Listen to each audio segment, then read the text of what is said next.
Imagine your biggest problem is a broken glue gun and a cat who eats packing peanuts. Now, imagine the man you hired to protect you isn't a bodyguard at all. He's a predator in a bespoke suit, a lethal king hiding in plain sight. And he's staring at you with a hunger that defies all logic. She thought she was hiring cheap security for a flea market necklace. Instead, she just walked into a war that's been silent for centuries. What happens when the monster everyone fears becomes the only safe place left? Before we step into the crossfire, hit that like button and make sure you are subscribed to Atlantis Romantasy Collection for more high-heat romance. Let me know in the comments, where in the world are you listening from today? Let's begin. Chapter 1. The Interview. The glue gun hissed at Ava Bennett like a cornered snake, spitting a glob of molten adhesive onto her thumb. Son of a... Ava dropped the plastic casing, shaking her hand wildly. Traitor! I bought you on sale, and this is how you repay me? She shoved the thumb into her mouth, tasting bitter craft glue and regret. Her studio, a converted loft that smelled of ozone, old coffee, and metallic dust, was currently a disaster zone. Beads were scattered across the floor like hail. Half-packed boxes teetered in towers that defied physics. Somewhere under a pile of bubble wrap, her phone was buzzing with a threat she didn't have time to process. Yeti! She yelled around her thumb. Stop eating the packing peanuts. They aren't shrimp. From atop a filing cabinet, a massive cloud-white Persian cat stared down at her. He blinked one blue eye, slowly, deliberately, and then batted another styrofoam peanut into his mouth. He chewed with aggressive eye contact. I live with a monster, Ava muttered, pulling her thumb out. It was red, but she'd survive. She checked the clock on the wall, a vintage piece made of gears she'd welded together. 8:59 a.m. The Bodyguard agency had promised the replacement would be here by 9. Her last security guard had quit 3 days ago after Yeti had strategically vomited in his boots. But with the red ledger ruby sitting in her safe, a piece of costume jewelry she'd picked up at a flea market that apparently half the city's criminal underworld wanted, she couldn't afford to be unguarded. The heavy steel door at the front of the loft creaked. It didn't open, it was shoved.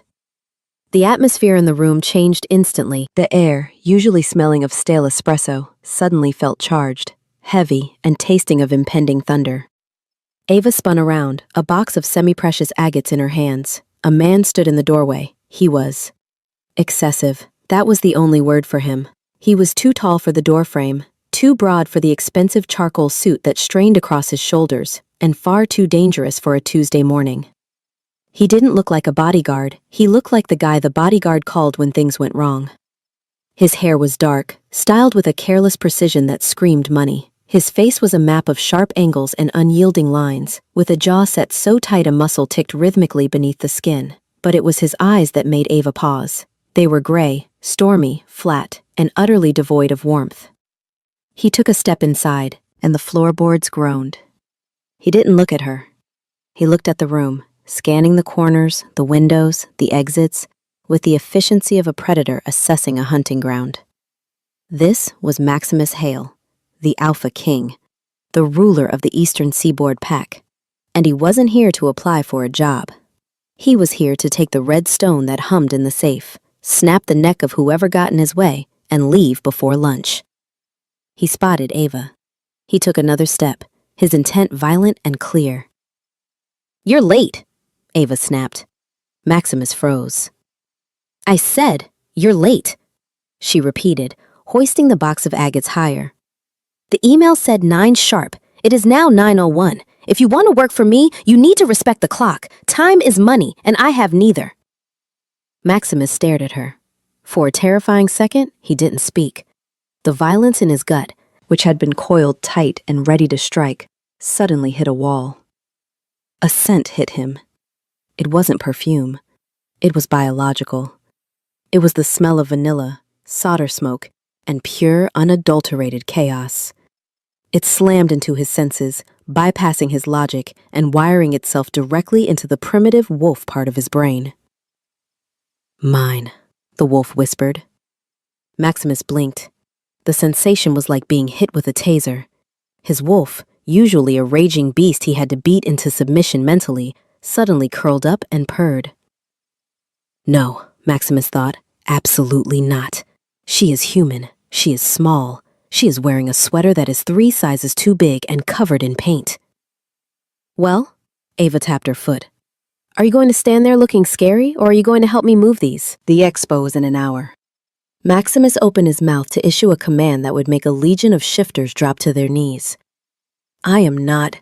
Quiet. Less talking, more lifting. Ava marched up to him. Up close, he was even bigger. She had to crane her neck back to look him in the eye. She shoved the heavy box of rocks into his chest. His reflexes took over.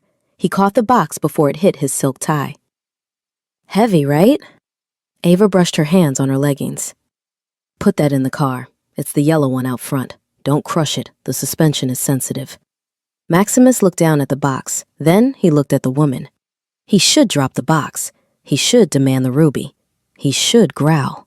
But his hands tightened around the cardboard.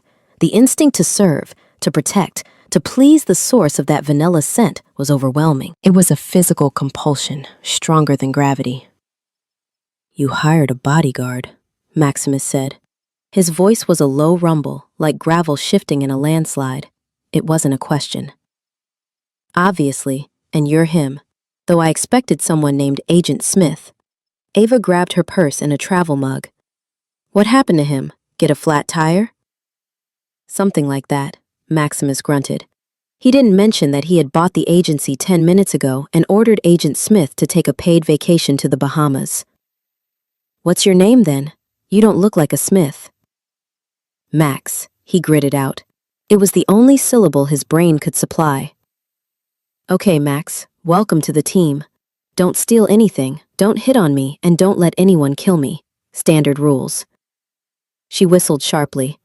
Yeti, let's go. From the filing cabinet, the white fluff cloud launched himself. Maximus tensed, expecting an attack.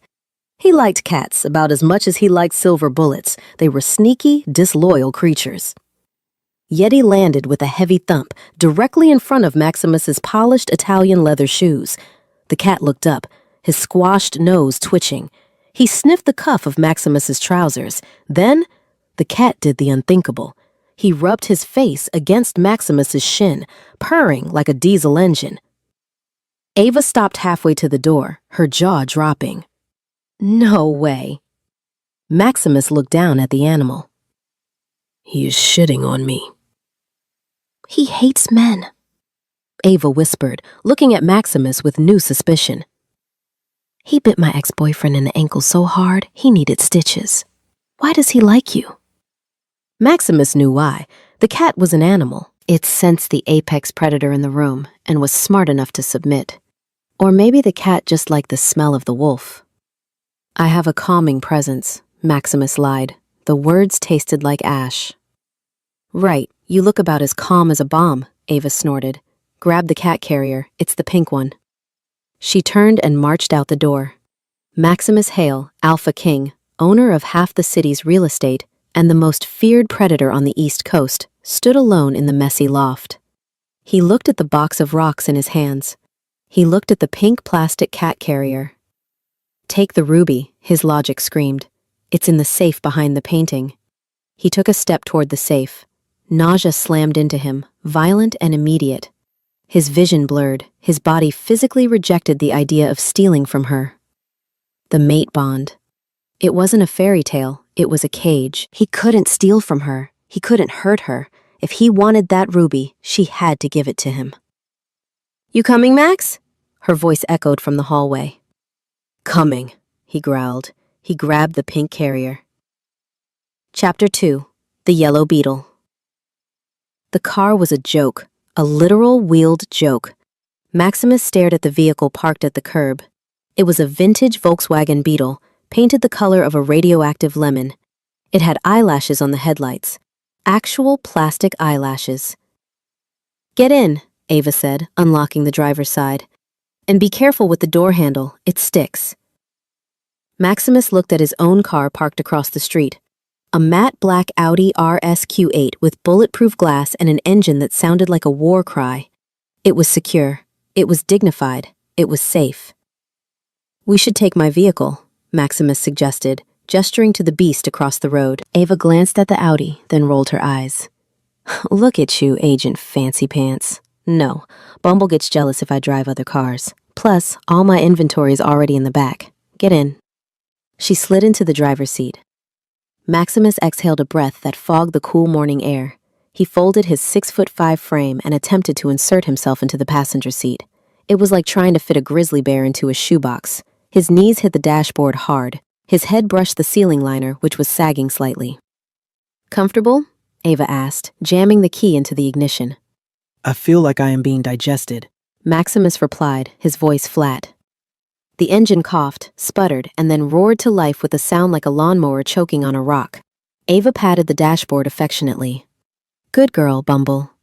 She pulled out into traffic, driving with an aggressive style that terrified him more than any territorial dispute he'd ever fought.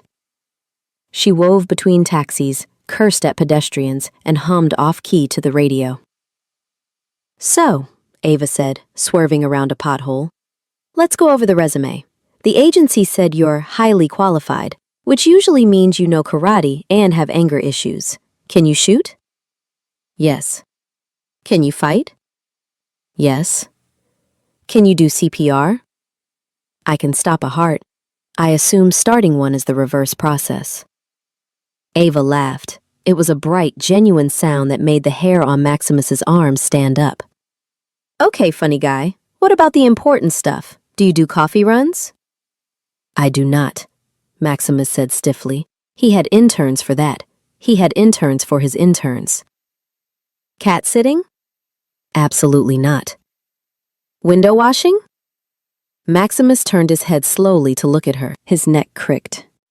"I was hired for protection, Miss Bennett, not domestic servitude." "Touchy," she muttered. "And call me Ava. Miss Bennett is my mother, and she's terrifying." They hit a red light. The car idled, vibrating violently. Maximus looked at her profile. A stray curl of chestnut hair had escaped her messy bun and bobbed against her cheek. His fingers twitched with the urge to tuck it back. He clenched his fist on his knee. This was a disaster. He needed to get the ruby and leave. "The stone," Maximus said, keeping his voice casual. "The red ledger. You have it on you?" Ava tapped her chest. "Right here." Maximus's gaze dropped. There, resting against the skin of her collarbone, suspended on a cheap gold chain, was the ruby. It pulsed with a faint inner light that only he could see. The power of his ancestors. The key to controlling the rogue packs. It was inches away. He could reach out, snap the chain, and phase through the door before she could blink. He lifted his hand. The car hit a bump. Ava's hand shot out to steady the wheel, and her fingers brushed his wrist. Zap! Static electricity, hot and sharp, arced between them. Ava gasped and yanked her hand back. "Ow! You're shocky!" Maximus stared at his wrist. The contact hadn't just been static. It had felt like a brand. His wolf howled in the back of his mind, pacing, demanding he claim, protect, keep. "Sorry," Ava muttered, rubbing her hand. "Must be the wool sweater." "Miss Bennett," Maximus said, his voice rough. "Why do you have that stone? Do you know what it is?" "It's a ruby.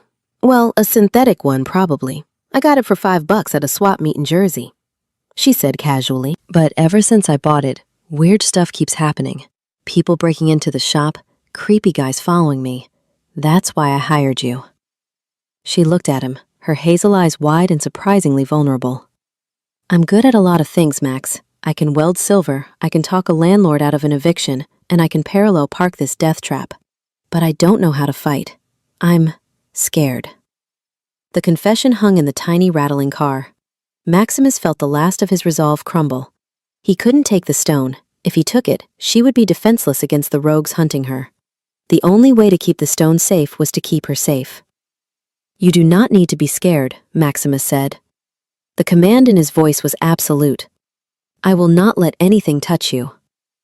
Ava smiled, a small, crooked thing. You take this job really seriously, Huh? You have no idea.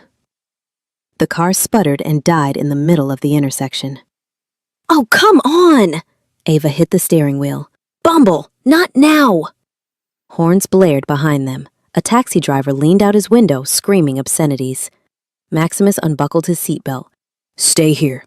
He got out of the car. He walked to the back bumper of the Beetle. He ignored the screaming taxi driver.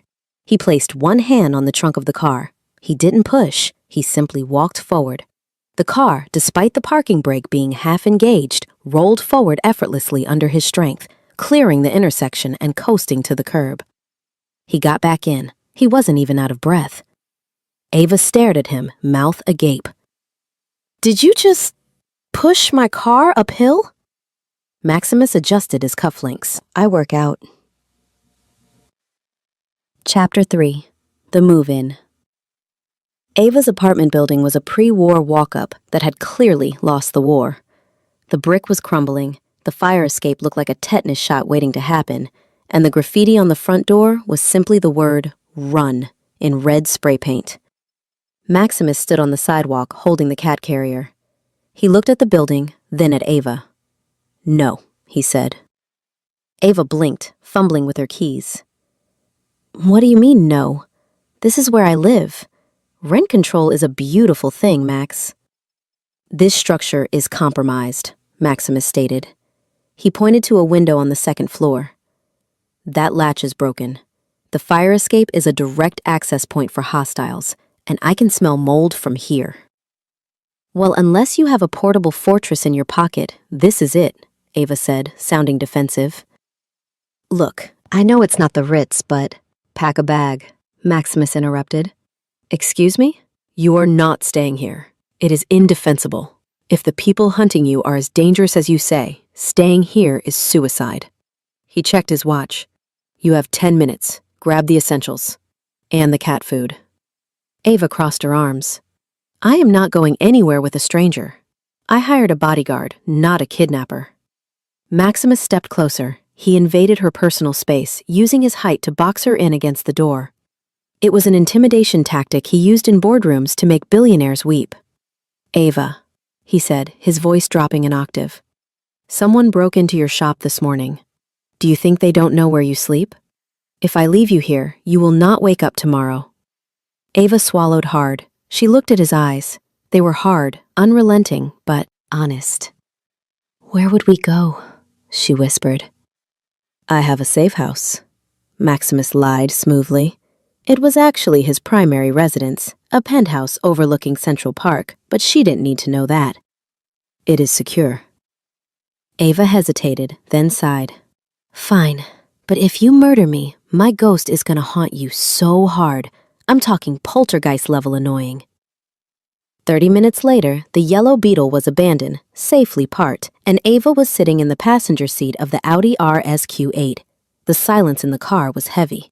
The Audi glided over potholes that would have shattered Bumble's axle. The interior smelled of expensive leather and something woodsy. Sandalwood, maybe? It smelled like Max. They pulled up to a building that was less safe house and more villain lair. It was a spire of glass and steel piercing the Manhattan skyline. This is the safe house? Ava asked as the valet opened her door. It is adequate, Maximus said. He led her through a private lobby into a private elevator that required a retinal scan. As they shot up 60 floors, Ava's ears popped. The doors opened directly into the penthouse. Ava stepped out and gasped. The entire front wall was floor-to-ceiling glass. The city lay spread out below them like a carpet of diamonds. The floors were polished dark wood. The furniture was sleek, modern, and looked like it cost more than Ava's entire life earnings. Who owns this place? Ava whispered, spinning in a circle. Batman? A client, Maximus said quickly. He is out of town. He lets the agency use it for high-risk targets. He set the cat carrier down and opened the latch. Yeti emerged. The cat took one look at the sprawling luxury, the leather sofas, the velvet drapes, and let out a meow of pure approval. He trotted directly to the centerpiece of the room, a massive black leather sectional, and began to knead his claws into it. Yeti! No! Ava lunged for the cat. Leave him, Maximus said, wincing slightly as he watched the cat puncture the Italian leather. It is fine. Ava stood up, looking out of place in her oversized sweater and leggings. She hugged herself, looking small against the backdrop of the massive city. So, she said, her voice shaking slightly, we just live here now? Maximus took off his suit jacket, tossing it over a chair. The movement revealed the gun holster under his arm and the white dress shirt clinging to his muscular frame. He rolled up his sleeves, exposing thick forearms marked with faint, silvery scars. You live here, Maximus corrected. I work here. He walked over to the security panel on the wall and punched in a code. Steel shutters began to lower over the glass windows, sealing them in. Get comfortable, Ava, he said, turning to face her. The golden flecks in his gray eyes seemed to catch the light. You are under my protection now, and I take my job very seriously. Ava swallowed. She felt a strange flutter in her stomach, part fear, part relief, and a third part she didn't want to examine too closely. Okay, she breathed. Okay, Max. Maximus watched her, his wolf paced in his mind, satisfied. She was in his territory. She was behind his walls. Now he just had to figure out how to survive her without losing his mind. Chapter 4. The Price of Safety. The silence in the penthouse was expensive. It was the kind of quiet you only got 60 floors up, behind triple-paned, bullet-resistant glass. It was suffocating. Ava stood in the middle of the living room, clutching her purse to her chest. She looked down at her leggings, which had a small hole near the knee, and her oversized sweater that smelled like the glue she'd been using earlier. I need clothes, she announced. Maximus was standing by the window, peering through the slats of the security shutters. He had put his charcoal suit jacket back on, hiding the shoulder holster, but the lethal energy rolling off him hadn't diminished. He turned slowly. I can have a stylist deliver a wardrobe. Give me your sizes. Absolutely not, Ava said, appalled. I am not letting some stranger pick out my pants. Besides, I need to go to my apartment. I have stuff there, my toothbrush, my anxiety medication, Yeti's special kidney health kibble. Your apartment is burned, Maximus said. He didn't mean literally, though the tone suggested he wouldn't mind lighting the match himself. Hostiles know the location. We are not going back. Then we are going shopping, Ava countered. Or you can explain to the agency why your client died of starvation and gingivitis. Maximus stared at her, his jaw clenched, the muscle feathering beneath the skin.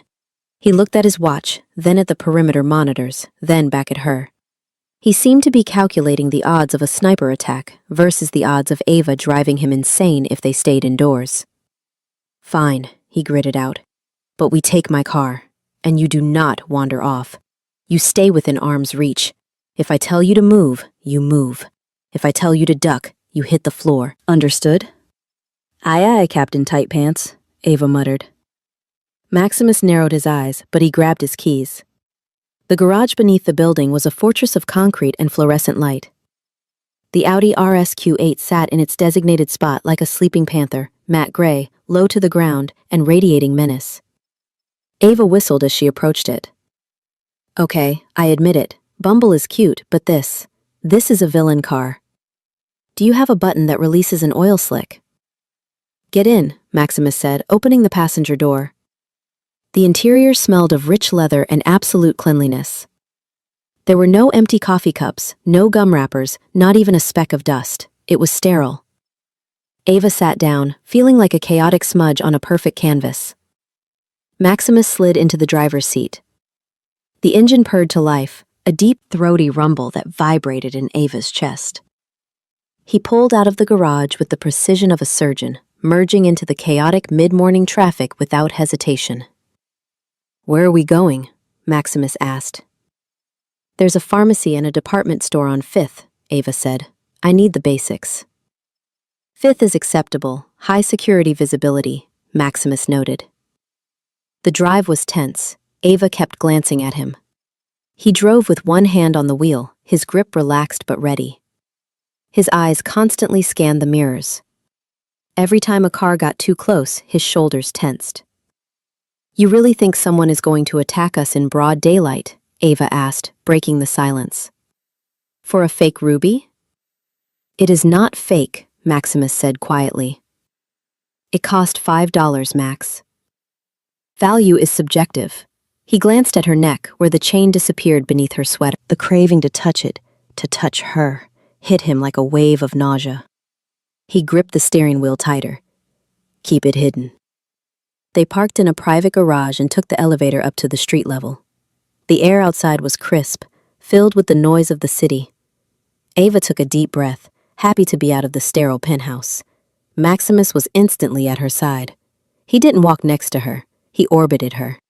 He was a looming shadow, placing his body between her and the crowd.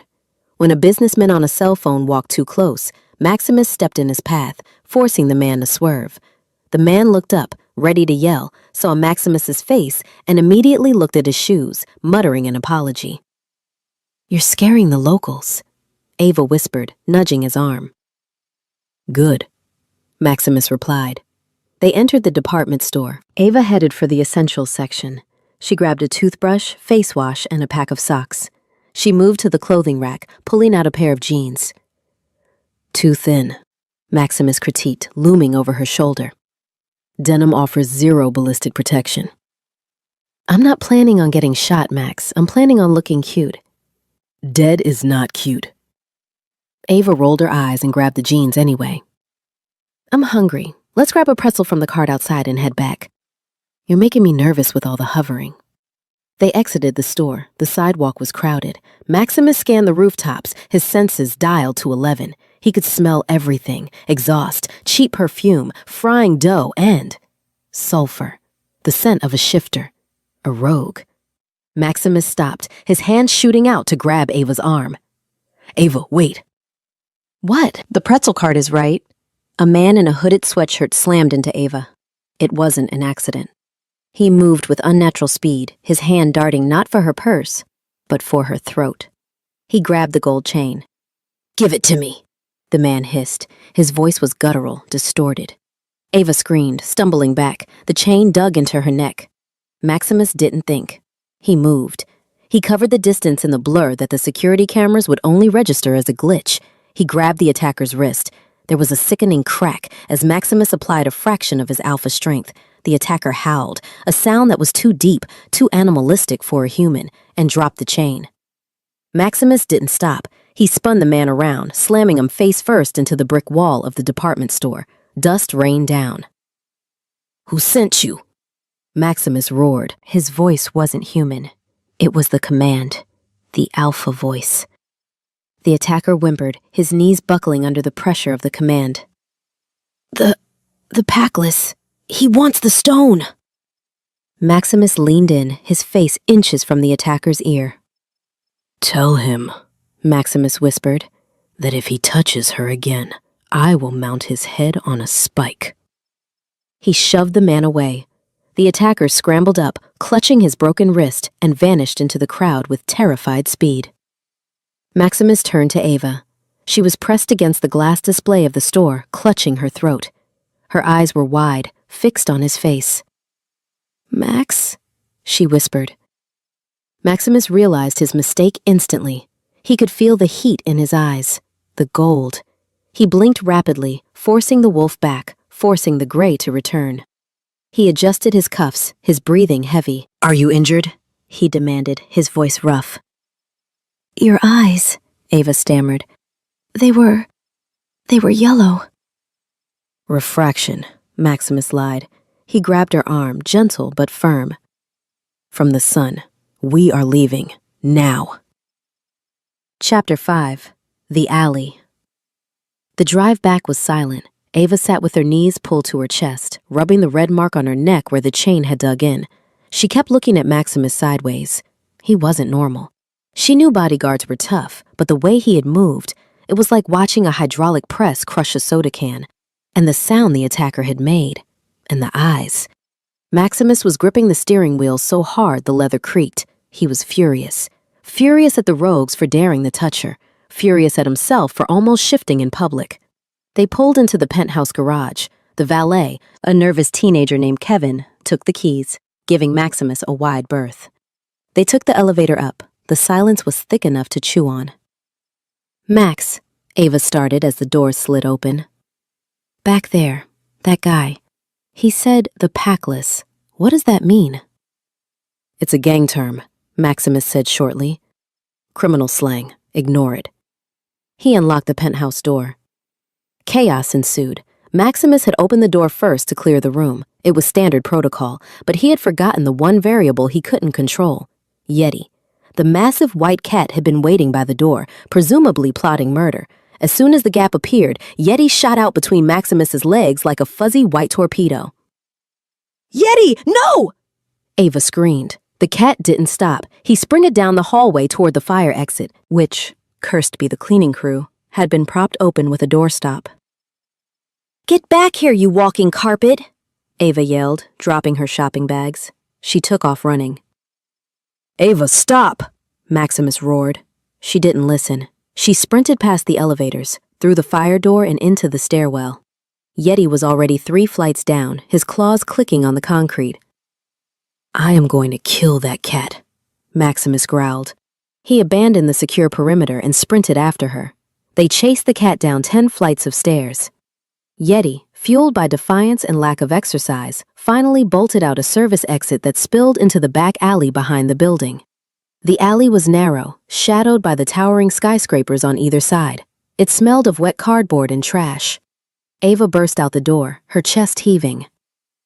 "Yeti! Come here right now!" She spotted him. The white cat was frozen near a dumpster, his back arched, his tail puffed up to the size of a bottle brush. He was hissing at the shadows. "Got you!" Ava gasped, bending down to scoop him up. "Ava, don't move." Maximus's voice came from behind her. It wasn't loud. It was deadly quiet. Ava froze, Yeti in her arms. She looked up. Stepping out from the shadows at the end of the alley were 3 men. They were dirty, wearing tattered clothes, but their movement was fluid, predatory. They didn't walk, they stalked, and they were all staring at her throat. "Pretty rock," the center one said. He smiled, revealing teeth that looked too sharp, too yellow. "Pretty girl." "Back away," Maximus said, stepping in front of Ava. He shrugged off his suit jacket, letting it drop to the dirty ground. He started to unbutton his cuffs. "Look at the suit," one of the thugs laughed. "Think you can take us, Richie Rich?" Maximus didn't laugh. He cracked his neck. "Take her and go back inside, Ava." "Max, there are 3 of them," Ava whispered, clutching Yeti so hard the cat wheezed. "They have knives." "I don't care if they have a tank," Maximus said. "Go." The 3 men lunged. Ava screamed. What happened next defied everything Ava knew about physics. Maximus didn't dodge. He met the charge head on. He caught the first man by the throat, lifting him one-handed off the ground like he weighed nothing, and threw him into the second man. They collapsed in a tangle of limbs. The third man, the one with the knife, slashed at Maximus's chest. Maximus caught the blade with his bare hand. Ava gasped, but there was no blood. Maximus twisted the knife out of the man's grip and delivered a kick to the chest that sent the attacker flying backward into a dumpster. The metal dented with a loud gong. The first 2 scrambled up, their eyes flashing that same sickly yellow Ava had seen earlier. They growled, a low, vibrating sound that rattled Ava's teeth. Maximus stood his ground. He took a deep breath, his chest expanding, and then he let out a sound. It wasn't a word, it was a snarl.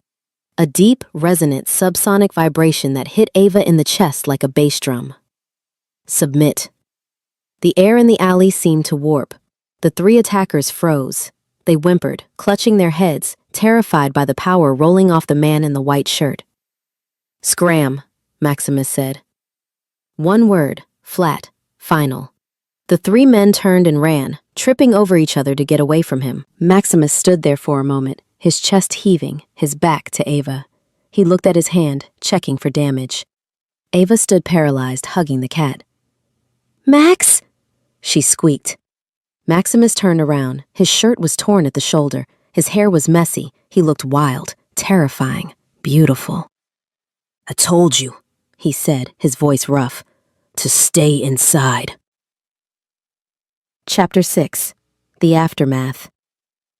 The elevator ride back up was not silent. It was explosive. "Are you insane?" Ava yelled, pacing the small metal box. Yeti was safely locked in this carrier now, yowling his displeasure.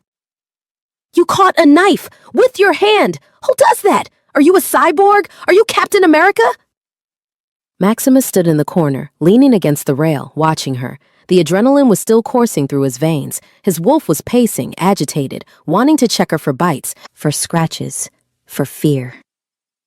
"I assessed the threat," Maximus said calmly. "The blade was dull. His form was sloppy." "Sloppy? He launched you into a dumpster." "He launched himself into a dumpster. There is a difference." The doors pinged open. They stormed into the penthouse. "Sit," Maximus ordered, pointing to the sofa. "Stop ordering me around." Ava threw her hands up. "You act like you own me." "I am trying to keep you alive," Maximus roared back.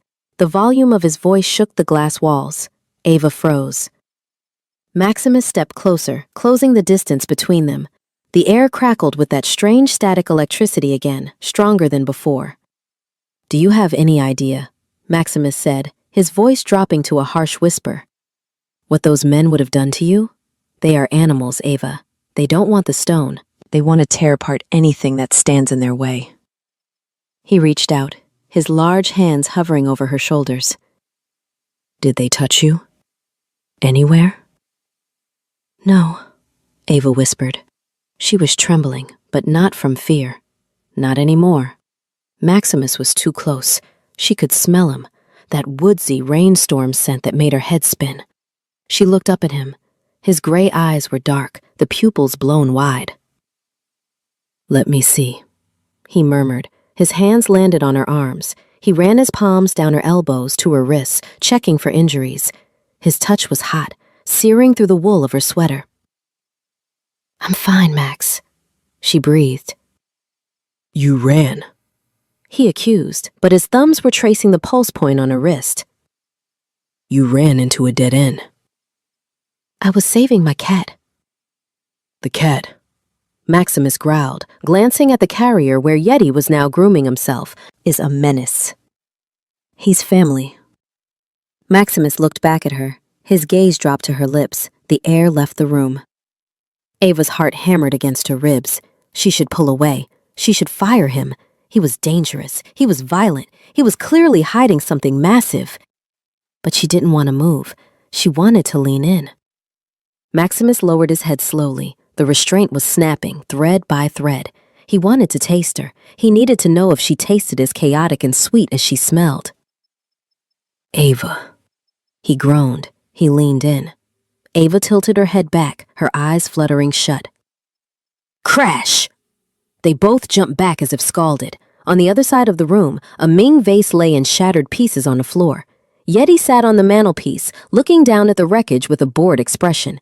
He had escaped the carrier. Again. "Yeti!"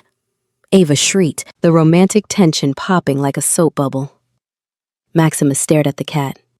He looked at the vase, which was worth $40,000. He looked at Ava, whose cheeks were flushed pink. He dragged a hand down his face. "I am going to shave that cat bald." "Don't you dare!" Ava rushed over to the mess. "I'm so sorry. I'll pay for it. I can't pay for it, but I'll glue it back together."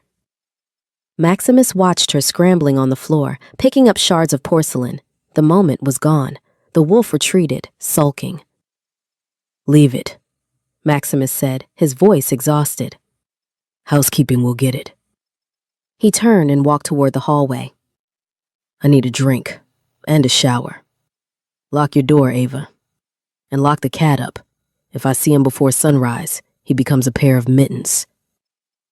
He slammed his bedroom door shut. Ava sat on the floor, holding a piece of blue pottery. She looked at the closed door, her heart still racing. "What is happening to me?" she whispered to the cat. Yeti just blinked and licked his paw. Chapter 7. Kitchen Nightmares and Diamond Dust. The door to the master bedroom remained shut for 2 hours. In that time, Ava had swept up the remains of the $40,000 vase, apologized to the empty air, and realized she was starving. Her stomach let out a growl that rivaled the one Max had unleashed in the alley. "Okay, Yeti," she whispered to the cat, who was currently batting a shard of Ming Dynasty porcelain under the sofa. "We need food. And since Captain Grumpy is brooding in his cave, it's up to us." She wandered into the kitchen. If the living room was a villain's lair, the kitchen was a laboratory. Everything was stainless steel, black marble, and terrifyingly buttonless. The stove looked like a sleek obsidian slab that might launch a missile if she touched it wrong. "How hard can grilled cheese be?" Ava muttered. She found bread in a hidden pantry that slid out of the wall. She found cheddar in a refrigerator that was larger than her bathroom. She found a pan that looked heavy enough to bludgeon a rhino. 10 minutes later, the penthouse was filled with the acrid, undeniable scent of burning carbohydrates. "No, no, no!" Ava frantically waved a dish towel at the smoke rising from the pan. She couldn't find the fan switch. She couldn't find a window to open. "Don't set off the sprinklers! Max will kill me!" The bedroom door flew open. Maximus stormed out. He had showered. The torn white shirt was gone, replaced by a plain black t-shirt that clung to him like a second skin, dump patches still visible on the cotton. He wore gray sweatpants that hung low on his hips, leaving his feet bare. It was a domestic look that should have been disarming. Instead, with his wet hair dripping onto his forehead and his eyes wild, he looked like a god of war who had been woken up from a nap. "Fire?" he barked, scanning the room for threats. "Cooking!" Ava yelled back, coughing. "I'm cooking!" Maximus marched into the kitchen. He didn't say a word. He reached over her shoulder, engulfing her in the scent of cedar soap and heat, and tapped a hidden sensor on the backsplash. A silent exhaust fan roared to life, sucking the smoke away in seconds. He looked down at the pan. The sandwich was a charcoal brick. "You are trying to poison us," he stated flatly.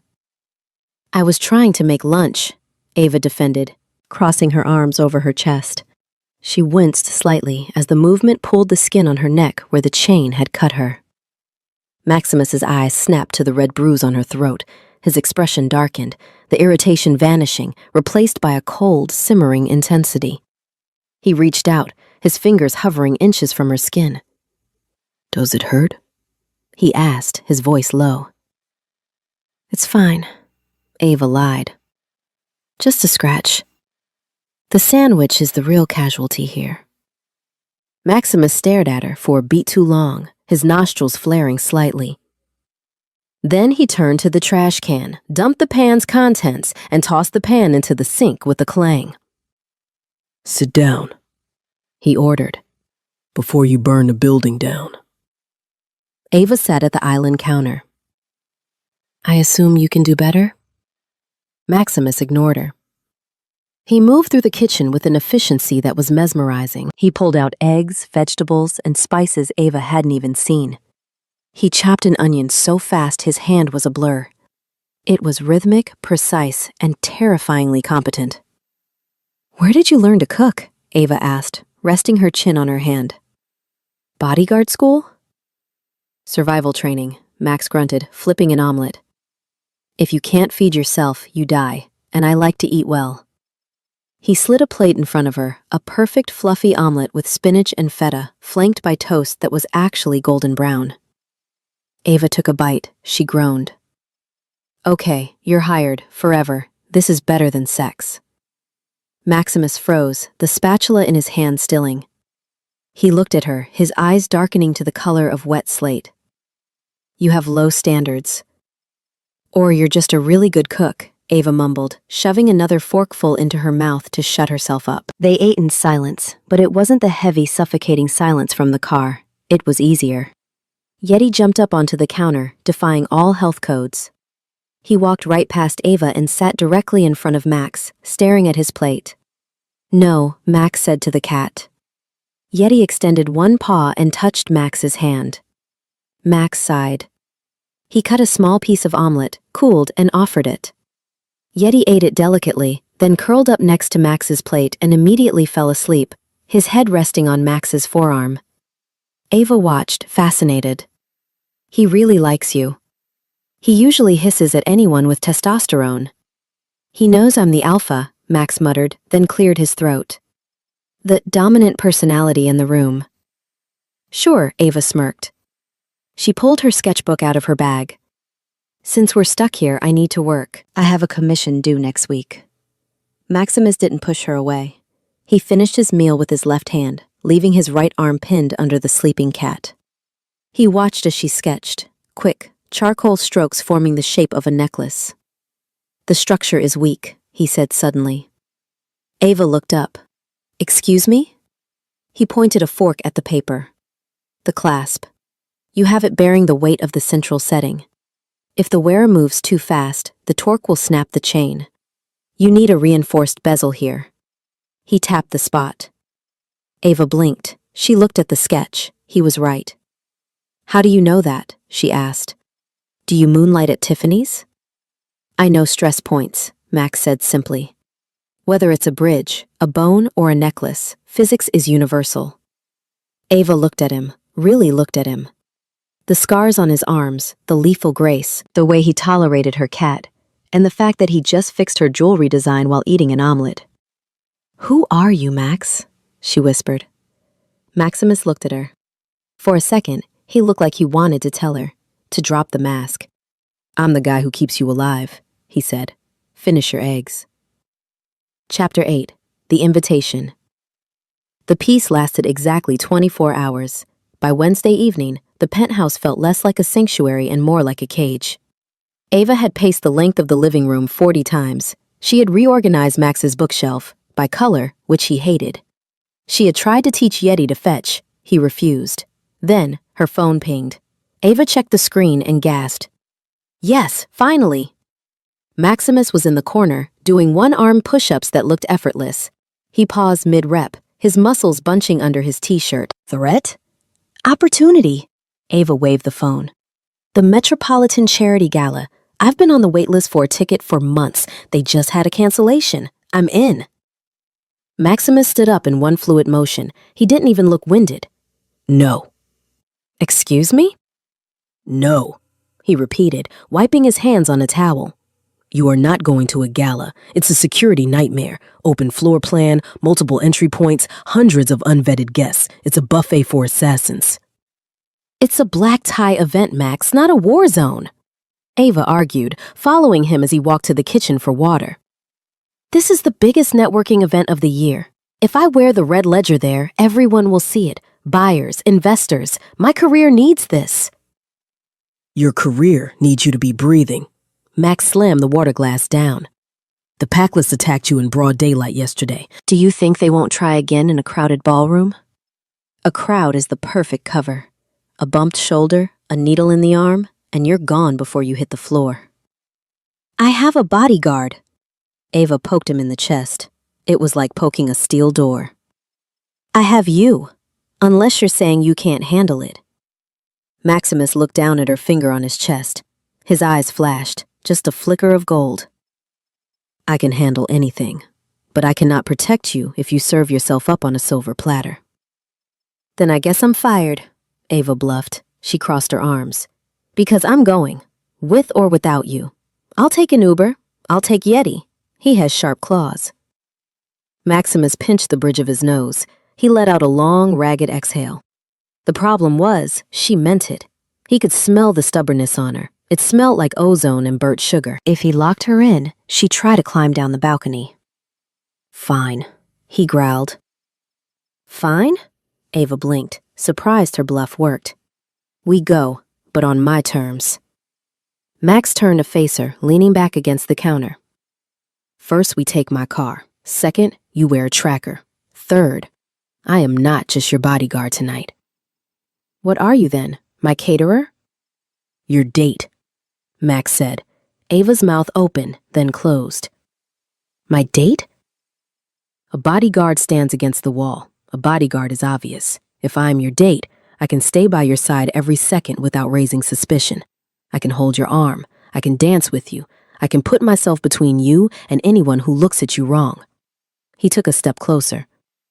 If we do this, Ava, you don't leave my side. Not for a drink, not for the bathroom. You are glued to me. Do you understand? Ava swallowed. The intensity in his gaze was heavy, physical. The idea of walking into a gala with Maximus Hale on her arm, it made her knees feel weirdly unstable. "Okay," she whispered. "Fake dating, I can do that." Maximus looked at her, his gaze sweeping over her messy hair and oversized clothes. "We have 3 hours. The stylist will be here in 20 minutes. "Stylists? You represent me tonight as well," Max said, turning away to hide the smirk tugging at his mouth. "We are not taking the beetle." Chapter 9. The Lion's Den. The transformation was painful, invasive, and undeniably effective. A team of 3 people, whom Max had apparently summoned from the ether, had descended on the penthouse. They plucked, painted, and polished Ava until she felt less like a human and more like a work of art. When they were finished, Ava stood before the full-length mirror in the guest room. She didn't recognize herself. The dress was a weapon. It was deep emerald green silk, backless, with a neckline that plunged dangerously low. It fit her curves so perfectly it looked like it had been poured on. Her hair was swept up in an elegant, chaotic twist that exposed the long line of her neck, and around her throat, resting against the pale skin, was the red ledger ruby. The stone seemed to pulse against the green silk, vibrant and bloody. "Miss Bennett?" The stylist knocked. "Mr. Hale is waiting." Ava took a deep breath. She grabbed a sleek clutch, which barely fit her phone, and walked out. Maximus was waiting in the living room. He was adjusting his cufflinks, his back to the hallway. He was wearing a tuxedo, but not a rental. It was a midnight blue bespoke suit with black satin lapels. It fit his broad shoulders wide enough to land a plane on, tapering down to a narrow waist. He looked expensive. He looked dangerous. He looked like the kind of man who owned the room before he even walked into it. "Max?" Ava said softly. Maximus turned. He stopped. His hands fell to his sides. He stared at her. For a long, agonizing moment, he didn't breathe. His wolf slammed against the bars of his mind, howling. Mate. Mine. Beautiful. The scent of her, vanilla, nervousness, and the metallic tang of the ruby filled the room.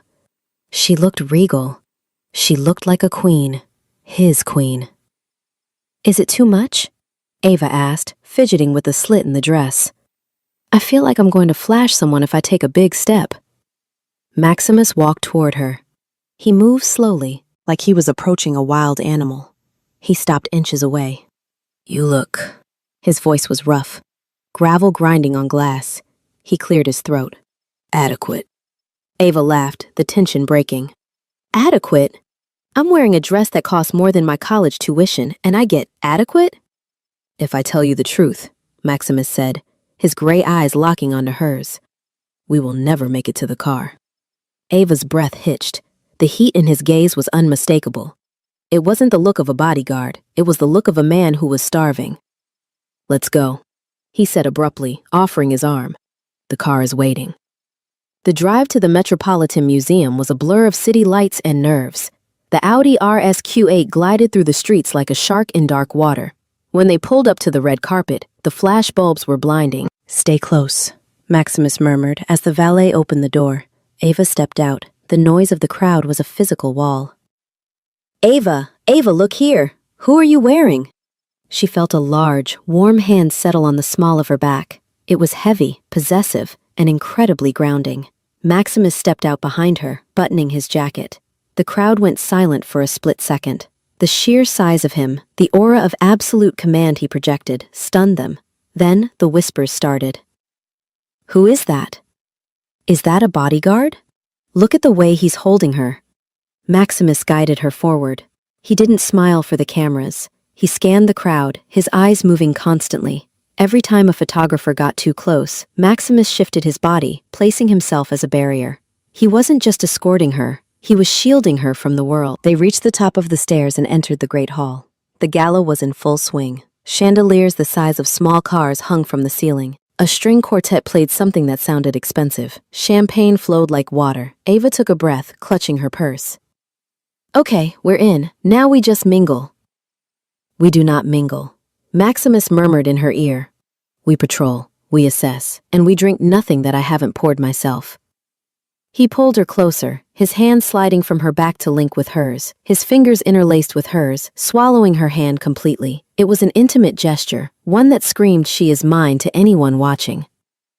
Max, Ava whispered, looking up at him, you're squeezing my hand. There are 3 wolves in the corner, Maximus said, his voice barely audible. Do not look, just keep walking. Ava stiffened. Wolves? Here? Rogues in tuxedos are still rogues, Maximus said. Smile, Ava. Pretend you adore me. Ava looked up at his sharp jawline, the stormy eyes, the way his body curved around hers to protect her. I don't think I'll have to pretend very hard, she whispered. Maximus looked down at her. The corner of his mouth ticked up. Good, because the show is just starting. He led her into the ballroom, straight into the heart of the danger, with the confidence of a king bringing his queen to court. Chapter 10. The Wolf in the Tuxedo. The ballroom of the Metropolitan Museum was a kaleidoscope of diamonds, silk, and hypocrisy. Champagne flutes clinked like wind chimes, masking the undercurrent of gossip that buzzed through the air.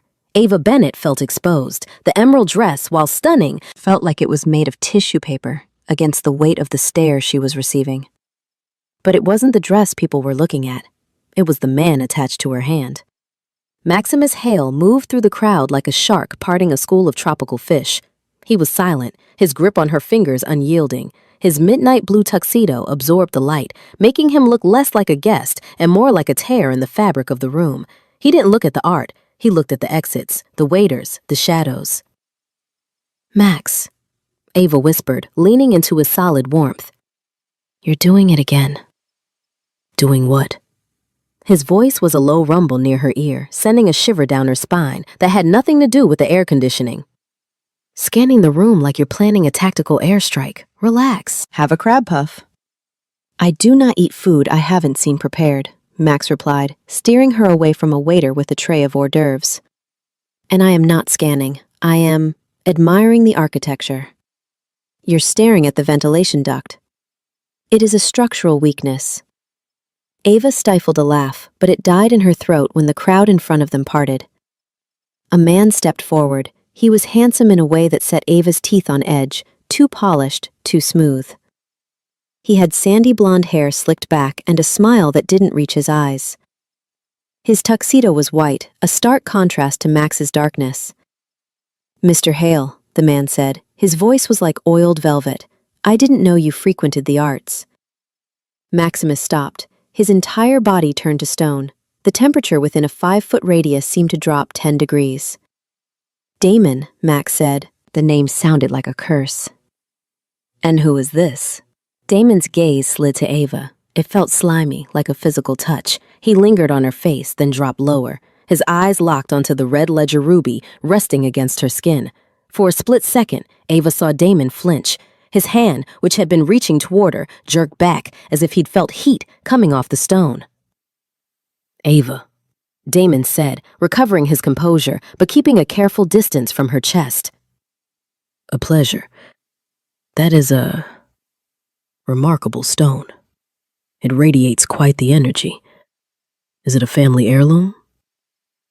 Flea market find, actually, Ava said, trying to keep her voice light despite the tension radiating off Max. I see. Damon smiled, showing too many teeth. It looks heavy. Perhaps I could take it off your hands? I'm something of a collector. She is not selling. Max cut in. His voice was low, but it carried a vibration that rattled the champagne glasses on a nearby table. Walk away, Damon. Damon chuckled, but his eyes flashed, a quick, sickly yellow. Always so territorial, Maximus. It's a party. We're just talking. He extended a hand toward Ava. May I have this dance, Ava? It was a challenge. Ava could feel it. If she said yes, she angered Max. If she said no, she created a scene. Before she could speak, Maximus moved. He didn't shove Damon. He didn't hit him. He simply stepped between them, using his massive width to block Damon from view entirely. He turned his back on the rival alpha, dismissing him as if he were nothing more than a gnat. We are leaving, Max growled to Ava. We just got here, Ava hissed. People are watching. Let them watch. He didn't give her a choice. He swept her onto the dance floor, but not to leave, to claim. He pulled her into his arms. One hand engulfed her waist, pulling her flush against his hard body. The other gripped her hand, lifting it high. Max! Ava gasped as he began to move. He wasn't a clumsy dancer. He moved with a lethal, predatory grace. He spun her, the emerald silk flaring out, and pulled her back so hard she collided with his chest. That man, Max spoke against her hair, is a thief. If he touches you, I will break his fingers. He just asked for a dance, Max. You're being paranoid. I am being what is necessary. He spun her again, dipping her low. The world tilted. All she could see were his stormy gray eyes, burning with gold flakes. You are mine to protect. Do you understand? Mine. The word hung between them, heavy and loaded. Mine. Ava's heart hammered against her ribs. She should be offended. She should be scared. Instead, she felt a pull so strong it made her dizzy. Okay, she whispered, breathless. Yours. Maximus froze for a microsecond, his gaze dropping to her lips. Then he abruptly straightened her up. The perimeter is compromised. We go, now. He grabbed her hand and dragged her toward the exit, leaving a fuming Damon staring at their backs. Chapter 11. The Storm Inside. The rain started the moment they exited the museum, a torrential New York downpour that turned the streets into rivers of oil and neon light. Maximus threw Ava into the passenger seat of the Audi RSQ8 like she was a sack of contraband, slammed the door, and vaulted into the driver's seat. He tore out of the parking lot, the tires screeching on the wet asphalt. Slow down! Ava yelled, grabbing the "oh shit" handle above the door. Max, you're going 60 in a 30! Maximus didn't answer. His knuckles were white on the steering wheel. His jaw was locked so tight, Ava worried his teeth would shatter. He was driving with aggressive precision, weaving through traffic like he was fleeing a war zone. Talk to me!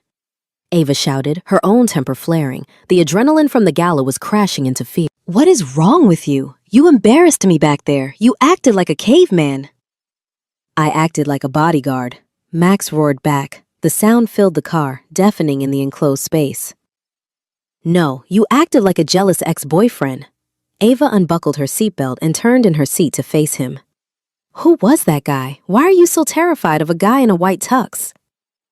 Maximus slammed on the brakes. The Audi skidded to a halt on the side of a deserted street near the park. The rain hammered against the roof, a deafening drum roll.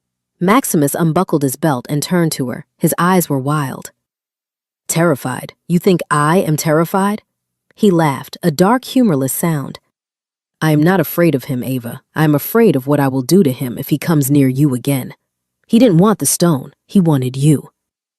Me? Ava blinked. Why? Because he knows, Max growled, leaning over the center console. He knows what you are to me. And what am I to you, Max? Ava's voice dropped to a whisper. Because I'm confused. I'm just a client. I'm just a job, right? Maximus looked at her. He looked at her wet hair, her flushed cheeks, the pulse fluttering in her throat right next to the red stone. A job, he repeated. The lie tasted like bile. He looked at her lips, the restraint he had been holding on to for days, the iron control of the Alpha King, snapped. To hell with the job, he muttered. He reached out, his hand tangling in the hair at the nape of her neck, and pulled her to him. He kissed her. It wasn't a gentle kiss. It was a collision. It was desperate, hungry, and possessive. His lips crushed hers, demanding entrance. Ava gasped, and he took the opportunity to deepen the kiss, his tongue sweeping into her mouth, tasting of champagne and rain. Ava didn't fight him. She melted. Her hands flew up, gripping the lapels of his tuxedo, pulling him closer. The static electricity that always buzzed between them exploded into a supernova. Maximus groaned, a low, animalistic sound in his chest. He shifted, trying to get closer, hampered by the center console. His hand slid down her back, pressing her toward him, his thumb digging into her hip. For a moment, there was nothing but the rain, the heat, and the overwhelming scent of mate. Then, Ava's hand brushed against his chest, right over his heart. She pulled back, gasping for air. Her lips were swollen, her eyes wide. "Max," she breathed. "Your heart, it's beating so fast." Maximus stared at her, his chest heaving. His pupils were blown so wide his eyes looked almost black. He ran a hand through his hair, destroying the perfect style. "We need to go," he said, his voice wrecked. "Before I do something we can't undo." He put the car in gear. He drove the rest of the way to the penthouse at exactly the speed limit, staring straight ahead, looking like a man marching to his execution. Chapter 12. The Asset. The morning sun sliced through the glass walls of the penthouse, unforgiving and bright. Ava woke up on the sofa. She had fallen asleep there, fully clothed, waiting for Max to come out of his room. He never had. She sat up, her neck stiff, the emerald dress now wrinkled and sad. The memory of the kiss in the car hit her like a physical blow. She touched her lips, they still tingled. "Okay," she whispered to the empty room. "We crossed a line, a big, blurry line." She needed coffee. She padded into the kitchen, barefoot. She heard voices coming from the study. The door was slightly ajar. Ava paused. She knew she shouldn't eavesdrop, but the tone of Max's voice made her stop. It was cold, professional, devoid of the heat she had felt last night. "The situation is contained," Max was saying. Ava crept closer to the door. "I saw him, Elias," Max continued. "Damon was at the gala. He knows I have the asset." Ava froze. The asset? "No," Max snapped. "I cannot move the asset yet. It's too risky. I need to keep her close until the transfer is complete. Once I have the stone secured in the vault, she is irrelevant." Ava's blood turned to ice. Irrelevant. She backed away from the door, her heart pounding in her ears. He was talking about her. He had to be. She was the asset. The kiss, the protection, the "you are mine." It was all just a tactic. A way to keep her compliant so he could get the stone. Tears pricked her eyes, hot and sudden. She felt like a fool. She had almost fallen for her bodyguard, and he was just waiting to lock her rock in a vault and toss her aside. She turned and ran back to the living room, grabbing her purse. She needed to leave. She needed to get out of this glass cage. The study door opened. "Ava?" Maximus stood there. He was wearing fresh clothes, jeans and a black Henley. He looked tired. There were dark circles under his eyes. He saw her face. He saw the tears she was furiously wiping away. "What is wrong?" He took a step toward her. "Stay away from me," Ava said, her voice shaking. Maximus stopped, confused. "Ava? I heard you." She spat. "On the phone. The asset. Irrelevant. Is that all I am to you, Max? A delivery system for a ruby?" Maximus's face paled. "Ava, no, you misunderstood. I was talking to your handler? Your boss?" She laughed bitterly. "You're a really good actor, Max. The whole possessive protector act? Oscar-worthy. But I'm done. I'm firing you."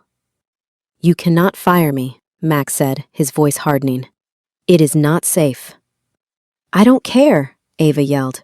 "I'd rather take my chances with the wolves in tuxedos than stay one more minute with a liar." She turned to storm out, but as she took a step, the room spun. The stress, the lack of food, the rain, the emotional whiplash, it all crashed down at once.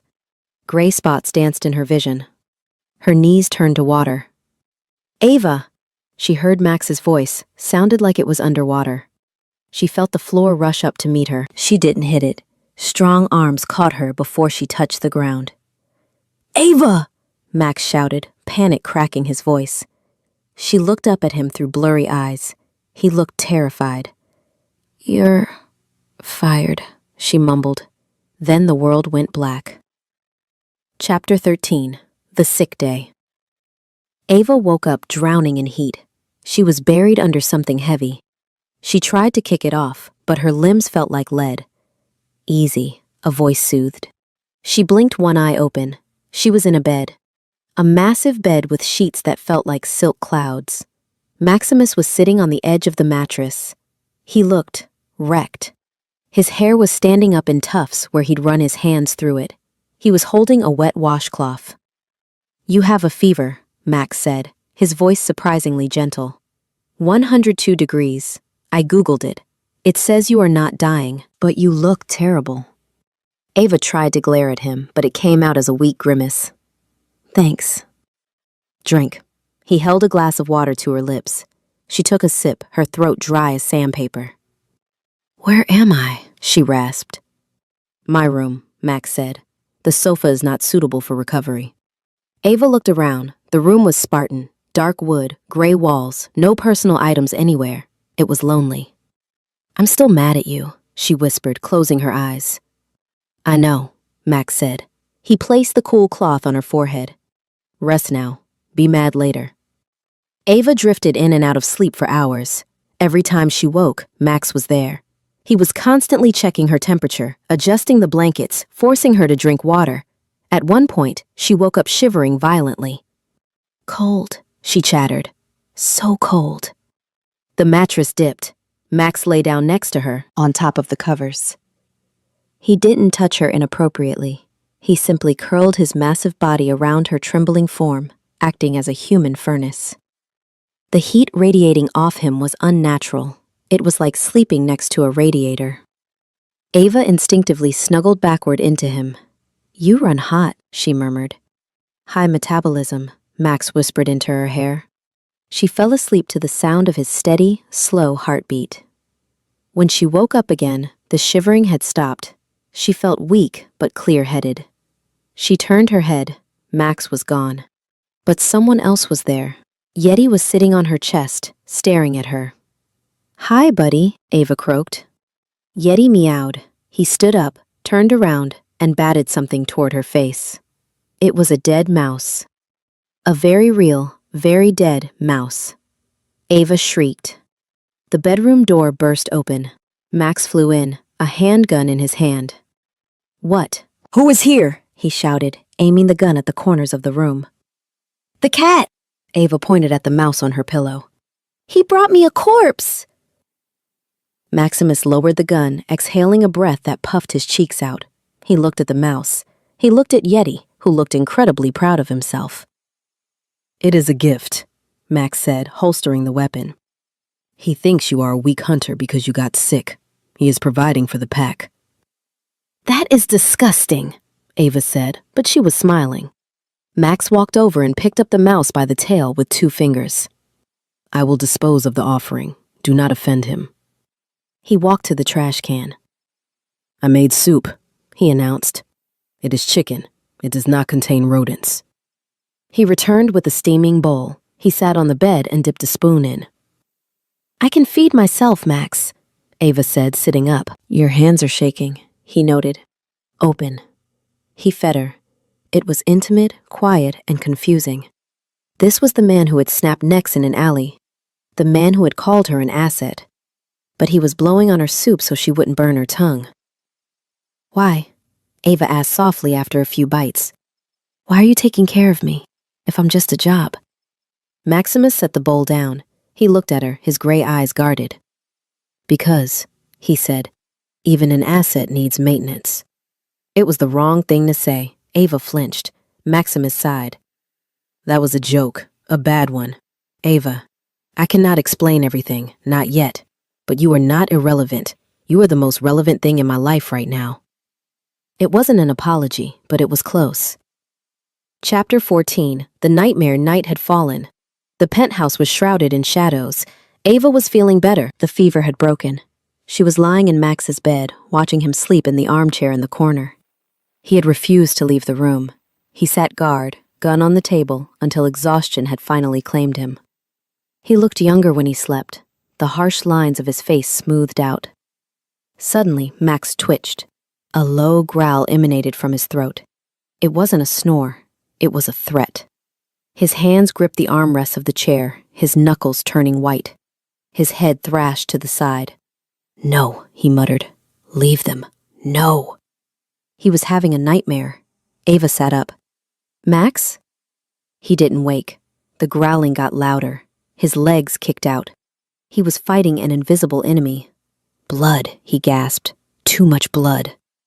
Ava swung her legs out of bed. She walked across the room, ignoring the cold floor. She reached out to touch his shoulder. Max, wake up. The moment her fingers brushed his shirt, he exploded. Maximus launched out of the chair, his eyes flying open. But they weren't seeing the room. They were seeing a battlefield. He grabbed Ava's wrist, twisting it, slamming her back against the wall. His hand went to her throat, not to squeeze, but to pin. Die! He roared. Max, it's me! Ava screamed, terrified. It's Ava! The sound of her voice pierced the fog. Maximus froze. His hand was wrapped around her throat. His face was inches from hers, his teeth bared in the snarl. His eyes were glowing solid gold. He blinked. The gold faded to gray. Recognition flooded in, followed immediately by horror.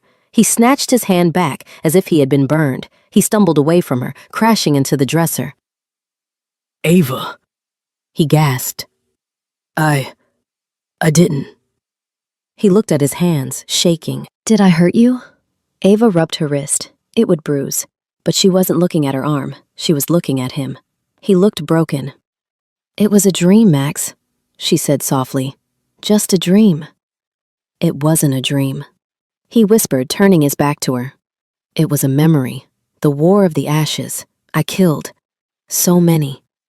He sank down onto the floor, leaning his back against the dresser, burying his face in his hands. I am a monster, Ava. You were right to fire me. I am not safe to be around. Ava watched him, the Alpha King, the terrifying bodyguard, reduced to a shivering man on the floor. She didn't leave. She walked over to him. She sat down on the floor next to him. Maximus flinched, but he didn't move away. Everyone has ghosts, Max, she said. She reached out and took his hand. It was huge, calloused, and trembling. My ghosts have teeth, he muttered. So do I, Ava said.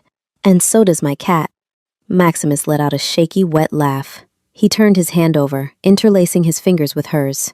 He didn't look at her. He just held on, like she was the only anchor in a storm.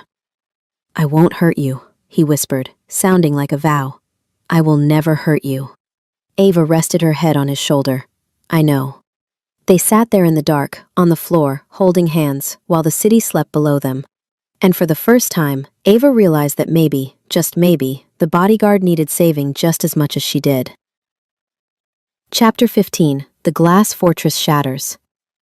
The dawn didn't bring peace. It brought a silence that felt heavy, like the air before a lightning strike. Ava sat at the kitchen island, nursing a mug of tea. Her fever had broken during the night, leaving her feeling hollowed out but lucid. She watched Maximus. He was pacing the length of the living room, his phone pressed to his ear, his voice a low, terrifying murmur.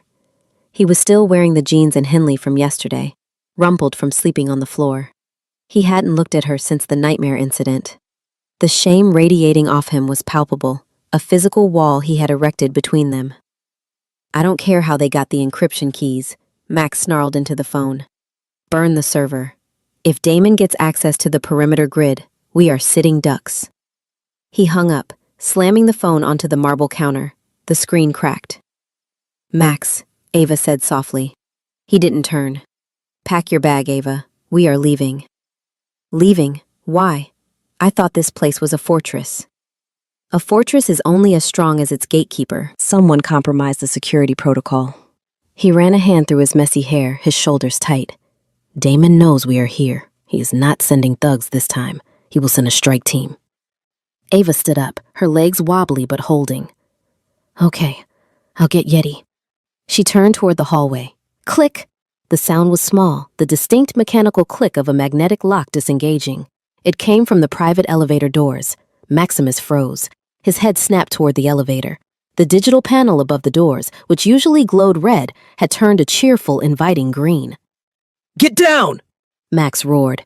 He didn't wait for her to comply. He launched himself across the kitchen, tackling Ava just as the elevator doors slid open. They hit the floor hard, sliding behind the heavy marble island. Dwip, dwip, dwip! Silenced gunshots. 3 rounds shattered the backsplash where Ava's head had been a second ago. Ceramic tiles exploded, raining dust onto them. Stay here, Max ordered. His eyes were no longer gray. They were molten gold, burning with a violence that made Ava's breath hitch. Do not move. Do not make a sound. He reached behind his back, pulling a handgun from his waistband. He moved with a speed that blurred the edges of reality, vaulting over the island and into the open. Ava curled into a ball, covering her ears. She heard shouting, voices she didn't recognize. Secure the asset. Kill the guard. Then, chaos. It sounded like a hurricane had been unleashed in the living room. Furniture smashed, glass shattered. There were wet, sickening thuds of flesh hitting bone. Max didn't fire his gun. He was using his body. Ava peeked around the edge of the island. 3 men in tactical gear were in the room. 2 were already on the ground, limbs bent at unnatural angles. Max had the third by the throat. He lifted the man, who must have weighed 200 pounds, one-handed, his feet dangling off the floor. Who gave you the codes? Max snarled. The sound wasn't human. It was a vibration that rattled Ava's teeth. The man gagged, clawing at Max's arm. He managed to pull a knife from his vest and jammed it into Max's shoulder. Max didn't even flinch. He didn't drop the man. He just squeezed. There was a crunch, and the man went limp. Max dropped the body. He turned, chest heaving, blood soaking the shoulder of his Henley. Ava, He barked. we go, now. Behind you! Ava screamed. A 4th man had rappelled down from the skylight, a shadow dropping from the ceiling. He landed silently behind Max, a taser baton crackling with blue electricity. Max turned, but not fast enough. The baton jammed into his side. Max roared, dropping to one knee as the voltage coursed through him. The attacker raised the baton for a killing blow to the head. Ava didn't think. She grabbed the first thing her hand touched, a heavy cast-iron skillet from the drying rack. She scrambled up and charged. "Hey!" she yelled. The attacker turned, surprised to see the small, pale woman attacking. Ava swung the skillet with every ounce of hysterical strength she possessed. It connected with the side of the man's helmet with a resounding clang. The man stumbled, dazed. That 1 second was all Max needed. He shook off the voltage, grabbed the man's leg, and yanked. As the man hit the floor, Max delivered a single, efficient punch to the temple. The man stopped moving. Silence fell over the penthouse, broken only by the heavy breathing of the 2 survivors and the indignant yowl of a cat. Maximus looked at the man on the floor. Then he looked at Ava, who was standing there in her oversized t-shirt, clutching a frying pan like a warrior's shield. "You," Max rasped, clutching his bleeding shoulder, "are insane." "I saved your life," Ava panted, dropping the pan. Her hands were shaking. "Yes," Max said. He stood up, wincing. He looked at her with an intensity that terrified her more than the gunman. "You did." He grabbed her hand, staining her skin with his blood. "Now we run." Chapter 16. The Exodus. The Audi RSQ8 was no longer a luxury vehicle. It was a battering ram. Maximus drove through the parking garage gate, literally through the wooden arm, and peeled onto the street. He didn't take the highway. He took back roads, weaving through the industrial district, constantly checking the mirrors. Yeti was in his carrier in the back seat, howling a low, mournful protest that sounded like a dying bagpipe. Ava sat in the passenger seat, pressing a towel, which she had grabbed from the gym bag in the back, against Max's shoulder. "You're bleeding," she said, her voice tight. "We need a hospital." "No hospitals," Max gritted out. "They have cameras. They have records. It's a flesh wound." "It's a stab wound, Max. There is a hole in you." "It will close," he said. "Apply pressure." Ava pressed harder. Max hissed, his knuckles whitening on the wheel. "Where are we going?" Ava asked, looking out the window as the city skyline faded into the gray sprawl of the suburbs. "North," Max said. "I have a property, off the grid. No digital locks, no internet, just timber and iron." "A cabin?" Ava asked. "We're going to a cabin in the woods? That is literally how every horror movie starts." "It is defensible," Max said. "And it is on hallowed ground. They cannot track us there." They drove for 4 hours. The landscape shifted from concrete to strip malls, then to rolling hills, and finally to dense, encroaching forest. The sky turned a bruised purple as evening set in. By the time Max turned onto a dirt road that was barely more than a deer trail, Ava's adrenaline had crashed into exhaustion. Her fever was threatening to return. The car bounced over roots and rocks. Finally, they broke through the tree line. The cabin was not a shack. It was a massive A-frame structure built of dark logs and stone, nestled against the side of a mountain. It looked ancient and imposing, blending into the forest shadows. Max killed the engine. The silence of the woods rushed in, absolute and unnerving. "Stay here," he ordered. He got out, gun drawn, and did a perimeter sweep. Ava watched him through the windshield. He moved differently here. In the city, he was stiff, contained. Here, in the woods, he moved like liquid. He sniffed the air. He checked the dirt. He holstered the gun and opened her door. "It's clear." They went inside. The air in the cabin was stale and cold, smelling of pine and dust. Max flipped a switch near the door. Nothing happened. "Generator," he muttered. "I need to start it." He left her in the dark for 5 minutes. Then, a low hum vibrated through the floorboards, and the lights flickered on. They were warm, yellow bulbs that cast long shadows. Ava looked around. The main room was huge, dominated by a stone fireplace. There was a leather sofa, a heavy wooden table, and a kitchen that looked like it hadn't been used in a decade. And there was a loft. Ava looked up. A wooden ladder led to a platform overlooking the living room. On the platform, there was a bed. One bed. Of course, Ava whispered to the universe. Of course. Max came back in, carrying the bags and the cat carrier. He set Yeti free. The cat immediately sprinted under the sofa and refused to come out.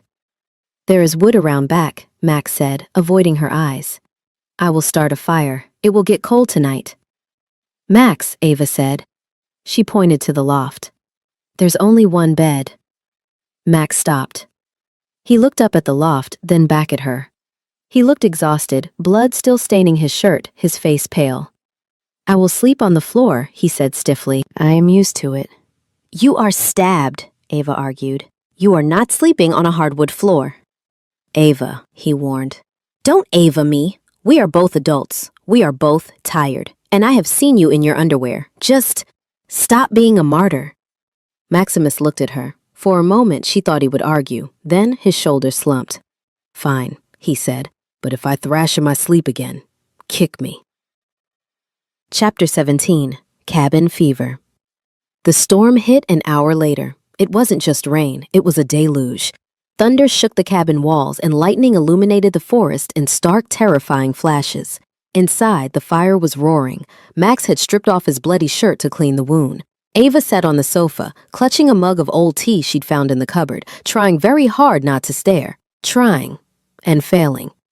Maximus Hale was built. His back was a landscape of muscle and scars. Ridges of white tissue crisscrossed his skin. Claw marks, knife wounds, burn scars. It was a map of violence. He stood by the sink, washing the blood off his shoulder with a rag. It stopped bleeding, Ava noted, her voice shaky. Max paused. He turned to face her. The wound on his shoulder, which had been a gaping puncture hours ago, was now just an angry red slit. It looked like it had been healing for weeks, not hours. "I told you," he said, catching her stare. "I heal fast." "That's not fast, Max. That's miraculous." He didn't answer. He grabbed a clean flannel shirt from a hook on the wall and pulled it on, buttoning it halfway. "The generator is struggling," he said, changing the subject. "I need to check the fuel line." "In this storm?" Ava asked. "I don't mind the rain." He walked out the door, letting a gust of wet wind blow into the room. Ava waited. 5 minutes passed. 10. She got up and walked to the window. She wiped the condensation off the glass. Max wasn't checking the generator. He was standing in the middle of the clearing in the pouring rain. He was chopping wood. He was swinging a heavy axe with a rhythmic, terrifying power. Thwack! Thwack! Splitting logs in single strikes. He wasn't wearing a coat. The rain was plastering the flannel shirt to his body. He looked like he was trying to outrun something inside himself. Ava grabbed a blanket and opened the door. "Max, get inside! You'll get pneumonia!" He ignored her. He swung the axe again, burying it deep into a stump. He left it there, quivering. He turned to her. His hair was plastered to his skull, water dripping down his face. His chest was heaving. He walked toward her. He didn't stop at the doorway. He walked right past her, bringing the scent of ozone, rain, and wet pine into the room. He went straight to the fire and stood there, shivering. Ava closed the door and locked it. She walked over to him with the blanket. "You're an idiot," she whispered, draping the wool blanket over his shoulders. Maximus froze. He looked down at her hands adjusting the blanket. "I needed to clear my head," he rumbled. "Did it work?" "No." He turned to face her. The firelight danced in his gray eyes, turning them molten. "Because every time I close my eyes, I see you. I see you standing in that kitchen with a frying pan. I see you under the batten. I see you dying because of me." "I didn't die," Ava said softly. She reached up, hesitating, then placed her hand on his wet cheek. "I'm right here." Maximus leaned into her touch. It was a surrender. The great, terrifying Alpha King, leaning into the palm of a human girl. "That is the problem," he whispered. "You are here, and I am dangerously close to forgetting that I am supposed to be protecting you, not wanting you." The air in the cabin grew thin. The static electricity was back, humming against Ava's skin. "Maybe," Ava breathed. "I don't need protection right now." Maximus groaned. He grabbed her wrist, the one with the bruise, and pulled her hand away from his face. But he didn't let go. He held it against his chest, right over his heart. It was beating like a jackhammer. "Go to sleep, Ava," he ordered, his voice rough. "Go up to the loft, before I do something that will make you hate me." He turned and walked away, retreating to the darkest corner of the room to sit in the armchair, brooding and wet. Chapter 18. The Lie. Morning brought a cold, gray light and a headache for Ava. She climbed down the ladder, shivering. The fire had died down to embers. Max was not in the chair. She found him on the porch. The rain had stopped, leaving the woods dripping and silent. Max was leaning against the railing, whittling a piece of wood with a terrifyingly sharp knife. "Coffee," he said without looking up. He pointed to a metal percolator sitting on a camp stove. "It is strong. It will put hair on your chest." Ava poured a cup. It tasted like mud and caffeine. It was perfect. She walked out onto the porch and leaned on the railing next to him. "So," she said, looking out at the trees, "are we going to talk about it?" Max stopped whittling. "Talk about what?" "About you," Ava said. She turned to face him. "About the fact that you healed a stab wound in 4 hours. About the fact that you threw a 200-pound man across a room like a pillow. About your eyes turning gold." Maximus went still. The knife hovered over the wood. "And don't tell me it's refraction," Ava warned. "I'm an artist, Max. I know light. Eyes don't glow in the dark." Maximus sighed. He set the wood and knife down on the railing. He stared into the forest for a long time. He started, then stopped. He seemed to be weighing words, calculating the cost of the truth versus the safety of a lie.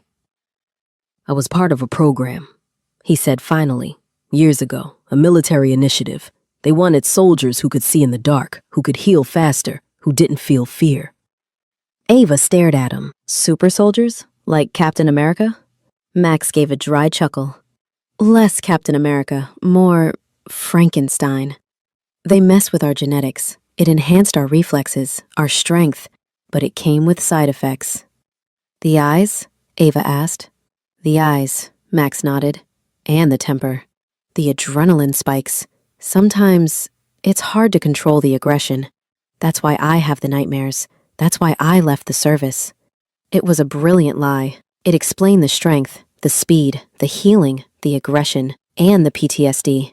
It explained everything without using the word werewolf. Ava looked at him. She looked at the tension in his jaw, the sadness in his posture. She believed him, because it made sense in a tragic, broken way. "Is that why you have the scars?" she asked softly. Max looked down at his arms. Some are from after. Ava reached out. She took his hand, turning it over to expose the jagged white line running up his forearm. "Does it hurt?" she asked. "Not anymore." She lifted his hand. Slowly, giving him time to pull away, she pressed her lips to the scar on his wrist. Maximus flinched. His breath hissed in. "You're not a monster, Max," she murmured against his skin. "You're just different." Maximus looked down at her bent head. His wolf was howling in triumph, scratching at the door of his mind. She accepts us. She claims us. But she didn't accept him. She accepted a lie. Guilt, sharp and acrid, flooded his mouth. He was manipulating her. He was lying to his mate to keep her close. He gently pulled his hand away. "We need to fortify the cabin," he said, his voice hoarse. "Damon won't stop hunting. If he finds us here, I need to be ready." He walked off the porch, heading toward the woodpile. Ava watched him go. She felt a pang of sadness. He was still building walls. But as she watched him walk away, she noticed something. Yeti was sitting on the porch railing. The cat watched Max go, then looked at Ava. He let out a soft murp. "I know," Ava whispered to the cat. "He's stubborn, but I think we're wearing him down." Yeti blinked slow, judgmental eyes, as if to say, "Good luck with that, human." Chapter 19. The Fever Breaking. The weather in the mountains didn't just change, it declared war. By mid-afternoon on Saturday, the rain had crystallized into heavy, wet snow. The temperature plummeted, turning the cabin into a walk-in freezer. The generator, which had been chugging along bravely, let out a final, metallic cough and died. The silence that followed was deafening. "Well," Ava said, wrapping her arms around herself. "That sounds ominous." Maximus was already moving. He crossed the room to the fireplace, throwing 3 massive logs onto the dying embers. He grabbed the iron poker and stoked the fire until it roared back to life, casting long, dancing shadows against the log walls. "The fuel line froze," he muttered, dusting ash off his hands. "We are on firepower until the storm passes." "Is that a problem?" Ava asked. She was sitting on the rug near the hearth, Yeti curled up in her lap like a vibrating heater. "No," Max said, not looking at her. "It just means close quarters." He walked to the kitchen, found a bottle of whiskey in a dusty cabinet, and poured 2 glasses. He brought them over, handing one to her. "Drink, it will warm you." Ava took a sip. It burned going down, but it settled in her stomach like a hot coal. She watched Max. He was restless. He paced the perimeter of the room, checking the windows, checking the door locks. The flannel shirt stretched tight across his back with every movement. "Max," she said softly. "Sit down. You're making Yeti nervous." Max stopped. He looked at the cat, then at her. He sighed, a sound of defeat, and lowered himself onto the rug opposite her. They sat in silence for a long time, the fire popping and cracking between them. The air in the room was thick, charged with the same static electricity that had been haunting them since the interview. But tonight, without the distractions of the city, without the noise of the penthouse, it was suffocating.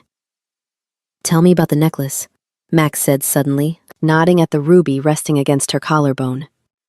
Ava touched the stone. "I told you. Flea market." "No," Max said, his eyes locking onto hers. They were dark gray, swirling with hidden depths. "Why do you wear it? You have worn it every second since I met you, even in the shower, even when you sleep." Ava hesitated. She looked into the fire. "It makes me feel safe. I know that sounds stupid. It's a rock. But ever since I put it on, I felt like I wasn't alone anymore. Like there was this presence, watching out for me." Maximus went very still. He knew exactly what that presence was. It was the residual magic of his ancestors stored in the gem. It was him. "You were lonely," he stated. "Yeah," Ava whispered. "I guess I was." She looked up at him. The firelight softened the harsh angles of his face. He didn't look like a soldier or a king right now. He just looked like a man who was just as lonely as she was.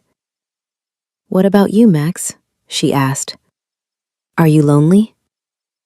Maximus looked at her.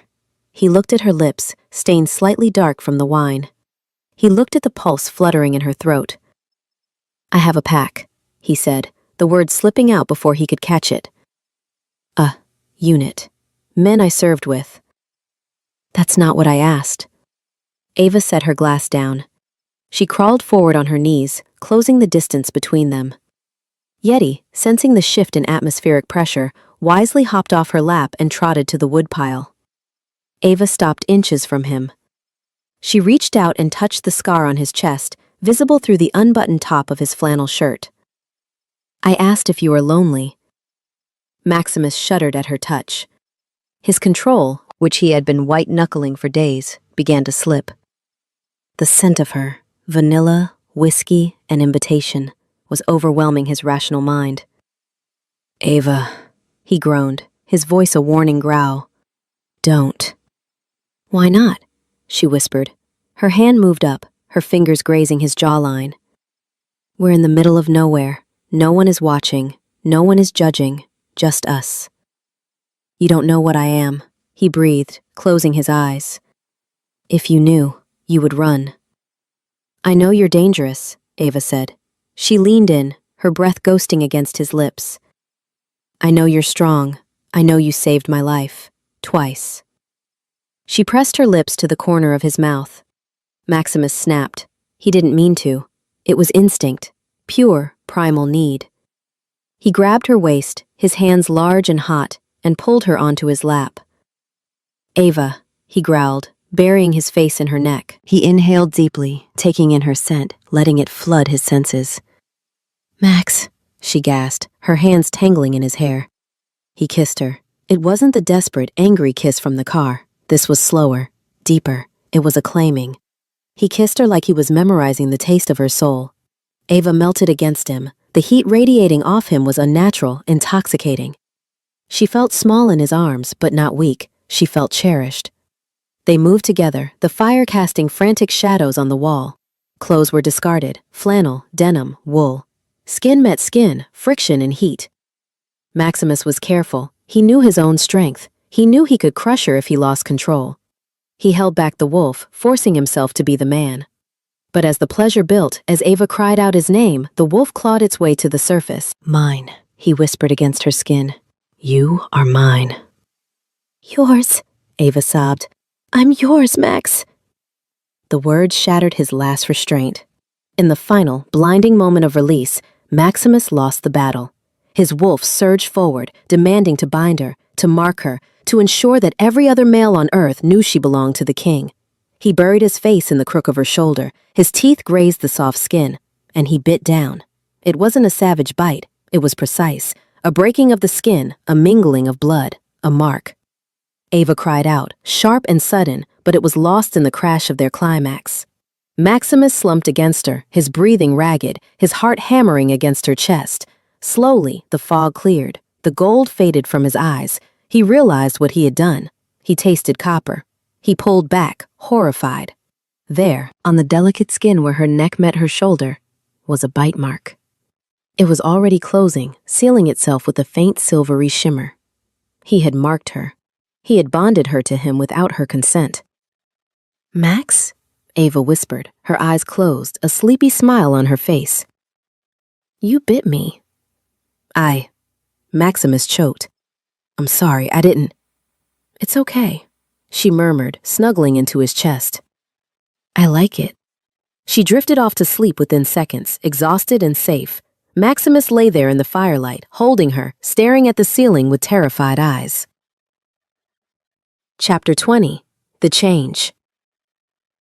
Ava woke up to the sound of a heartbeat. It was loud. Thump, thump. Thump, thump. Slow, steady, and powerful. It sounded like a drum beating right next to her ear. She opened her eyes. She was in the loft bed. Sunlight was streaming through the A-frame window, blindingly bright off the snow outside. She was alone in the bed. She sat up, stretching. Her body felt different. She felt fantastic. Better than fantastic. She felt electric. Her vision seemed sharper. She could see the dust motes dancing in the sunbeams with distinct clarity. She could smell the pine trees outside, the wood smoke, and coffee. Strong, dark coffee. and she could still hear that heartbeat. "Max?" she called out. Down here. His voice came from the main room. Ava swung her legs out of bed. She frowned. She usually woke up groggy, needing 3 alarms and a prayer. Today, she felt like she could run a marathon. She walked to the bathroom mirror to splash water on her face. She froze. She pulled the collar of her oversized t-shirt down. There, on her shoulder, was the mark. It wasn't a bruise. It wasn't a scab. It was a scar, fully formed, as if it had been there for years. It was shaped like a jawline, shimmering with a faint, pearlescent silver hue. It was beautiful in a savage way. She touched it. A jolt of warmth zinged through her body. Safe, a voice whispered in the back of her mind. "He is here." "Whoa," Ava whispered. "Okay, rough night." She quickly brushed her teeth and climbed down the ladder. Maximus was in the kitchen. He was fully dressed, back in his jeans and flannel. He was standing with his back to her, gripping the edge of the counter until his knuckles were white. "Morning," Ava said, walking over to the coffee pot. Maximus flinched. He turned slowly. He looked terrible. His eyes were shadowed, his face pale. He looked like a man waiting for a sentencing. "Ava," he said, his voice rough, "how do you feel?" "Incredible." "Actually," Ava poured a cup. "I slept like the dead, and weirdly, I feel like I had 5 espressos. Is that normal?" She leaned against the counter, smiling at him. "Also, you run really loud. I can hear your heart beating from here." Maximus went rigid. "You can hear it?" "Yeah, thump, thump. It's kind of comforting." She took a sip of coffee. "So, the shoulder. We should talk about the shoulder." Maximus closed his eyes. Ava, I hurt you. "You didn't hurt me, Max." She interrupted softly. She walked over and placed a hand on his arm. "It was intense, but I'm not made of glass. And look." She pulled her collar down to show him the mark. "It's already healed. It looks kind of cool, like a tattoo." Maximus stared at the mark. It called to him. It sang to him. It was the physical proof that she was his queen, but she didn't know what it meant. She thought it was just a love bite. She didn't know that she would now feel his pain, sense his location, and live as long as he did. It is a side effect. He lied, his voice sounding hollow. Of the enhancement, my DNA. It carries certain properties, viral transference. Ava blinked. "Wait, did you just say you gave me super soldier cooties?" Maximus looked at her, baffled. Cooties? Ava burst out laughing. "Oh my God, Max, your face! You look so serious. So what? Now I'm going to have super strength? Am I going to turn green when I get mad?" No, Max said quickly. Just heightened senses. Maybe some increased stamina. It will fade. Another lie. It would never fade. "Well," Ava shrugged, "I can live with that, as long as I don't grow a tail." Maximus choked on his own spit. "I need to check the perimeter," he said abruptly, grabbing his coat. "Stay inside." He fled the cabin as if the hounds of hell were snapping at his heels. Ava watched him go, smiling. Then she frowned. She tilted her head.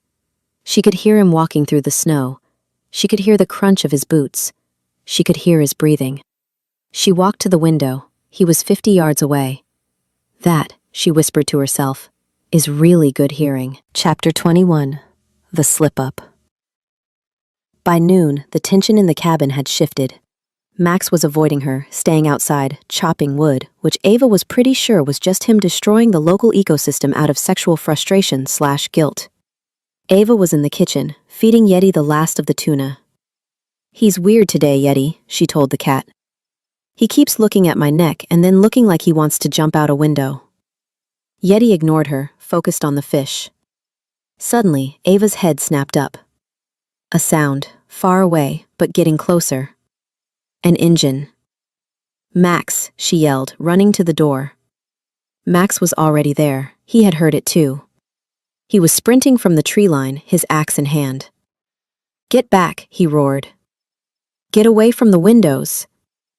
Ava retreated, grabbing Yeti. Max burst through the door, locking it behind him. He grabbed his gun from the table.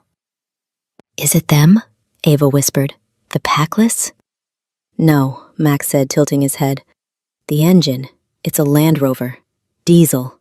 It's friendly. He lowered the gun, his shoulders sagging with relief. It's Elias. Who is Elias?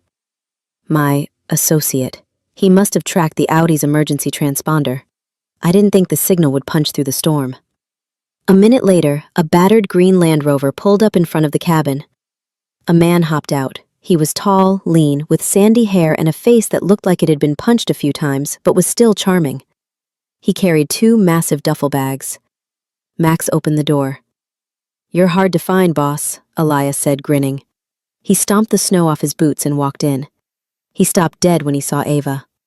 Elias's eyes went wide. He looked at Ava, then he looked at Max. Then he looked at the silvery mark on Ava's neck, visible above her t-shirt collar. Elias dropped the bags. Thud. He immediately dropped to one knee, bowing his head low. Luna, Elias said, his voice full of reverence. Forgive me. I didn't know the claiming was complete. Silence. Absolute, heavy silence. Ava stared at the man kneeling on her floor. Luna. Maximus stiffened. He looked at Elias with murder in his eyes. Elias, stand up. Shut up. Elias looked up, confused. But, she is marked. She is the queen. Outside, Max barked. Now. He grabbed Elias by the collar of his jacket and dragged him backward out onto the porch, slamming the door in Ava's face. Ava stood there. Luna, she knew that word. She read books. She watched movies. Luna meant moon. Luna meant wolf. The pieces slammed together in her mind. The alpha vibe. The growling. The strength. The hearing. The yellow eyes.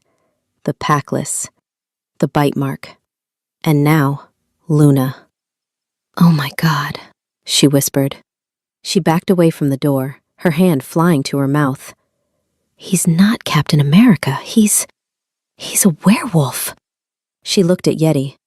My boyfriend is a werewolf. Yeti licked his paw, unimpressed. Outside, the arguing was muffled but heated. Ava crept to the window. You idiot, Max was hissing. She doesn't know. You marked her, Maximus, Elias argued back. You bound her to the pack. How can she not know? I told her it was a virus. A virus? You told the true mate she has a virus? You are the Alpha King, not a doctor. This is treason against the bond. Ava backed away from the window. Her heart was racing, not with fear, but with shock. Alpha King. She looked at the frying pan on the counter. She looked at the door.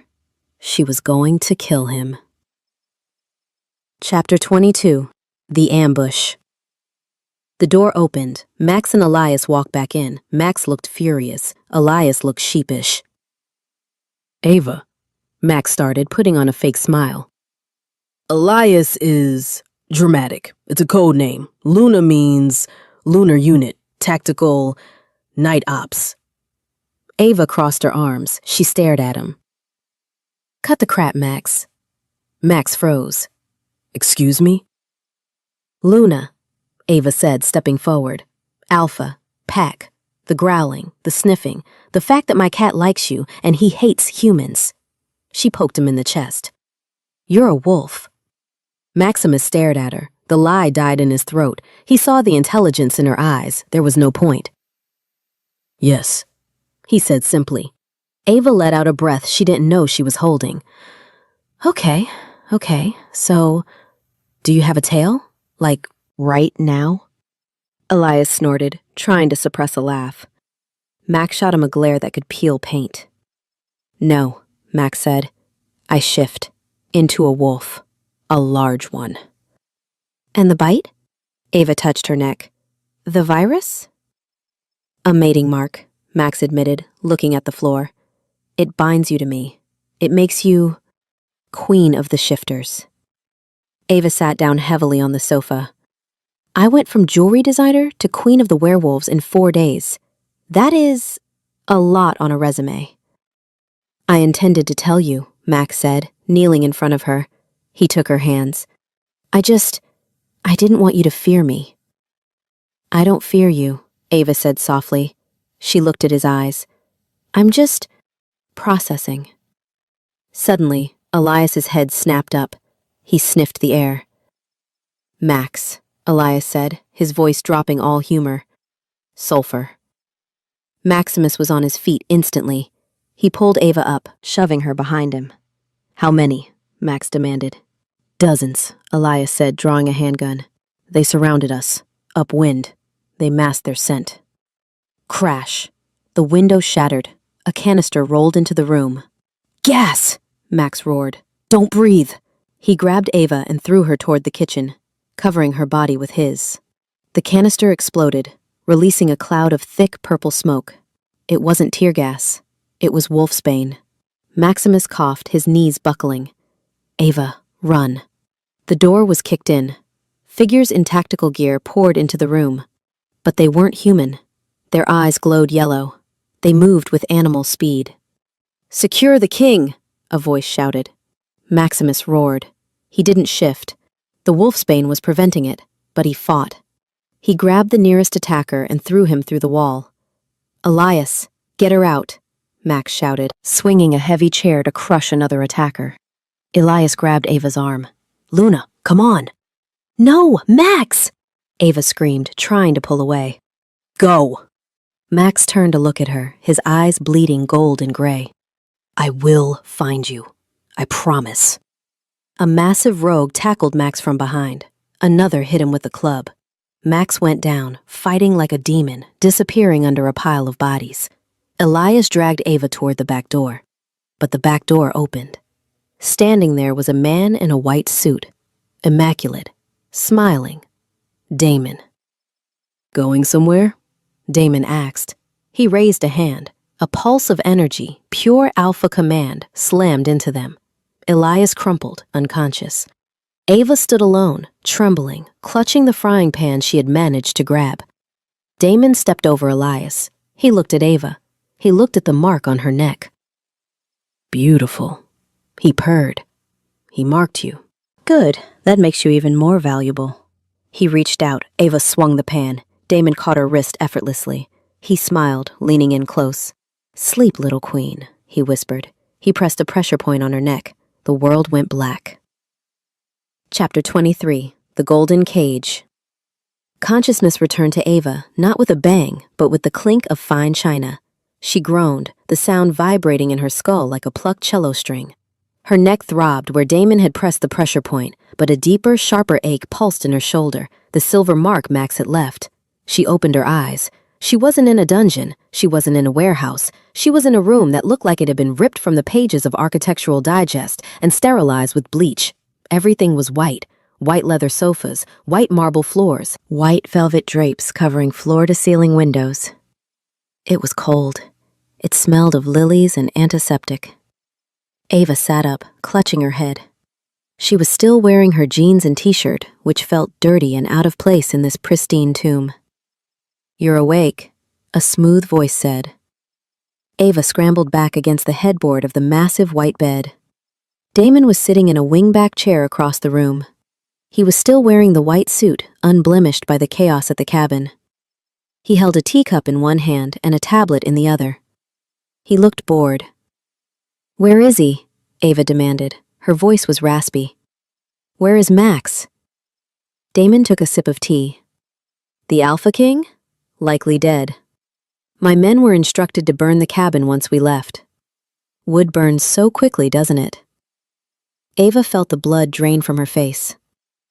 You're lying. Am I? Damon stood up, placing the cup on a glass table. He walked toward her. He breathed in enough wolfsbane to kill an elephant. And he was outnumbered 20-1. Even a king bleeds, Ava. No, Ava whispered. She reached up, touching the mark on her neck. It was warm. It was humming. She closed her eyes and focused. She didn't know how the bond worked, but Max had said it bound them. She reached out with her mind, searching for something. And she found it. It wasn't a voice. It was a sensation. It was a deep, black, roiling ocean of pure rage. It was faint, distant, but it was there. He wasn't dead. He was furious. Ava opened her eyes, a spark of defiance lighting them up. He's alive. Damon paused. He looked at the mark on her neck, his expression tightening. Ah, the bond. It persists. Pity. It means I'll have to kill him in person. He stopped at the foot of the bed. But that is a concern for later. Right now, we need to discuss your role, Ava. My role? Ava spat.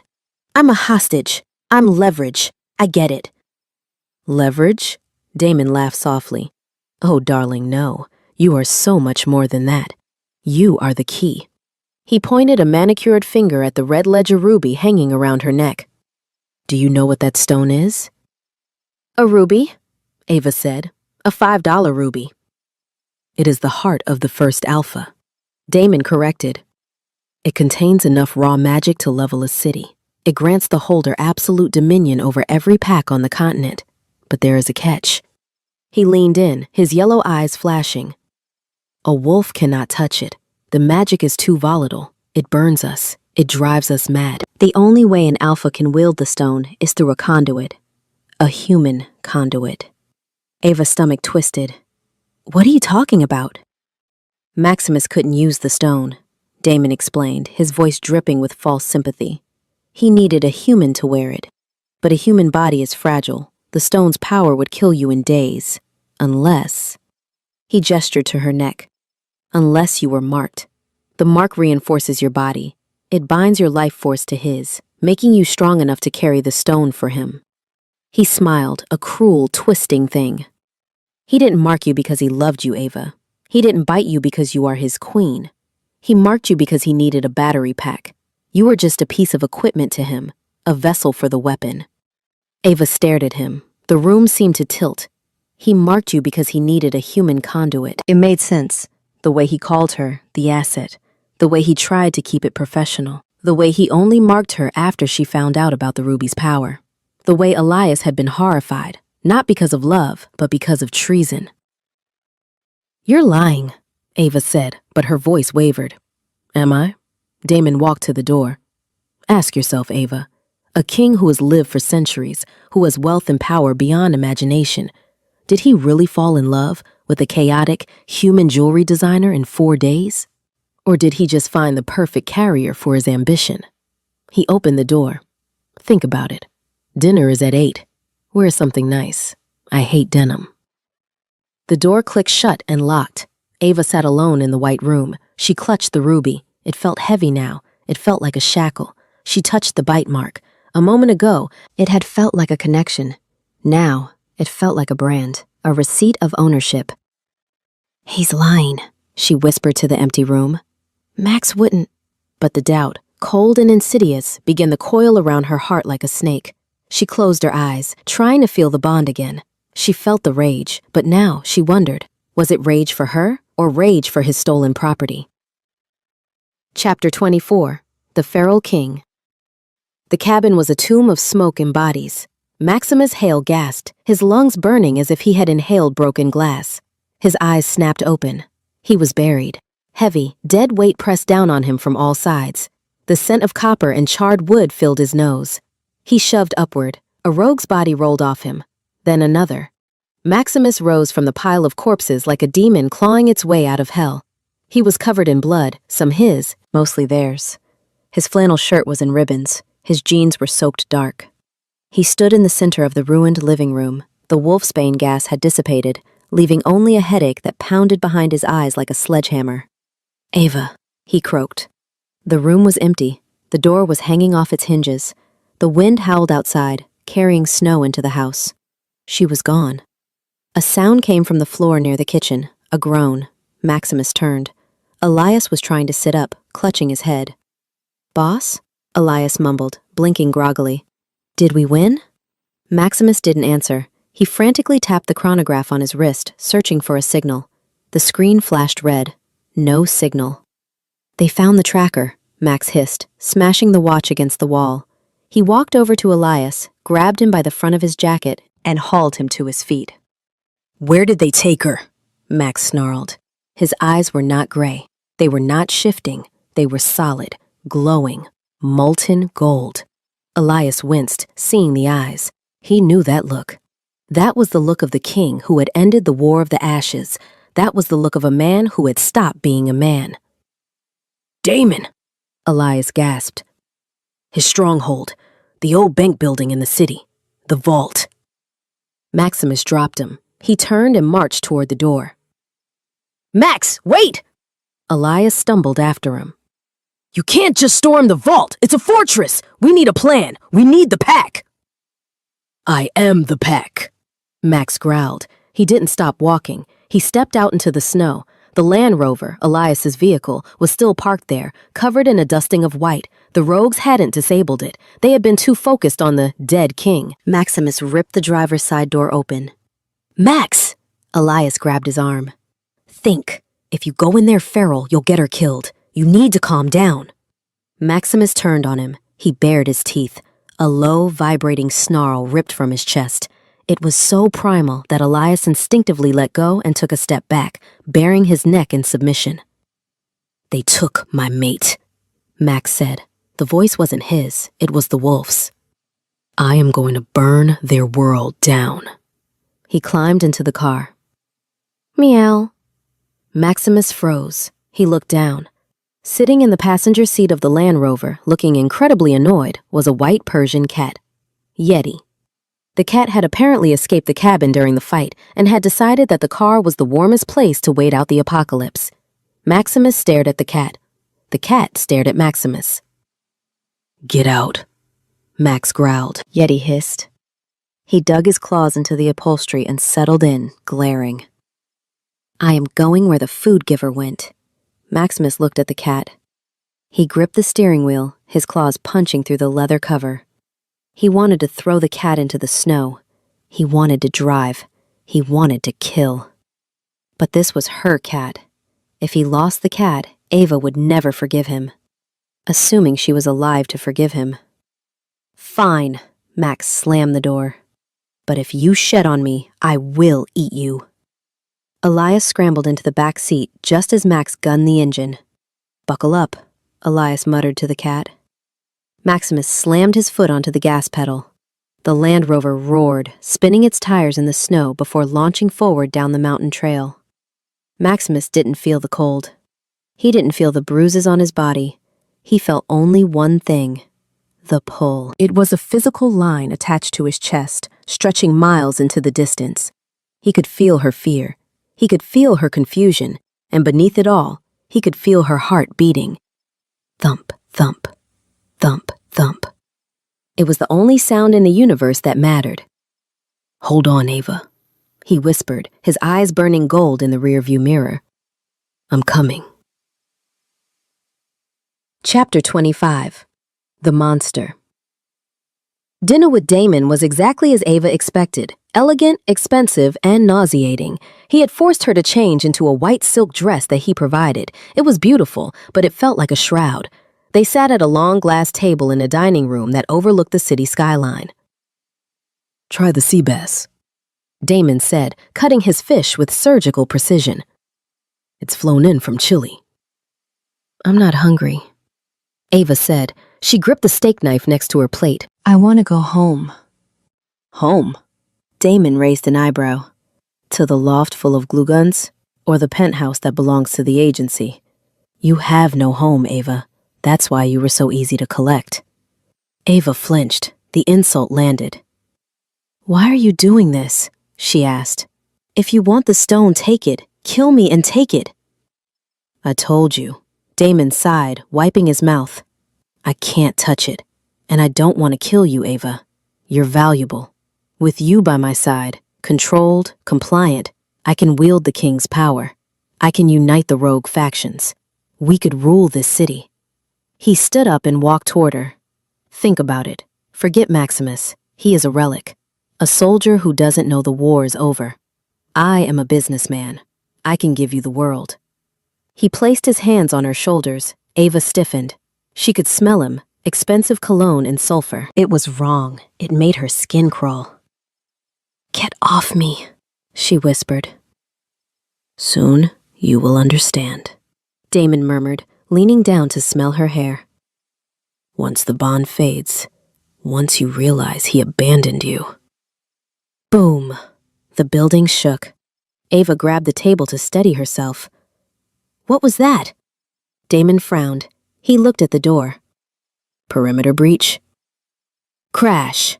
The massive freight elevator doors at the end of the dining hall exploded inward, buckled by the force of 2 tons of steel.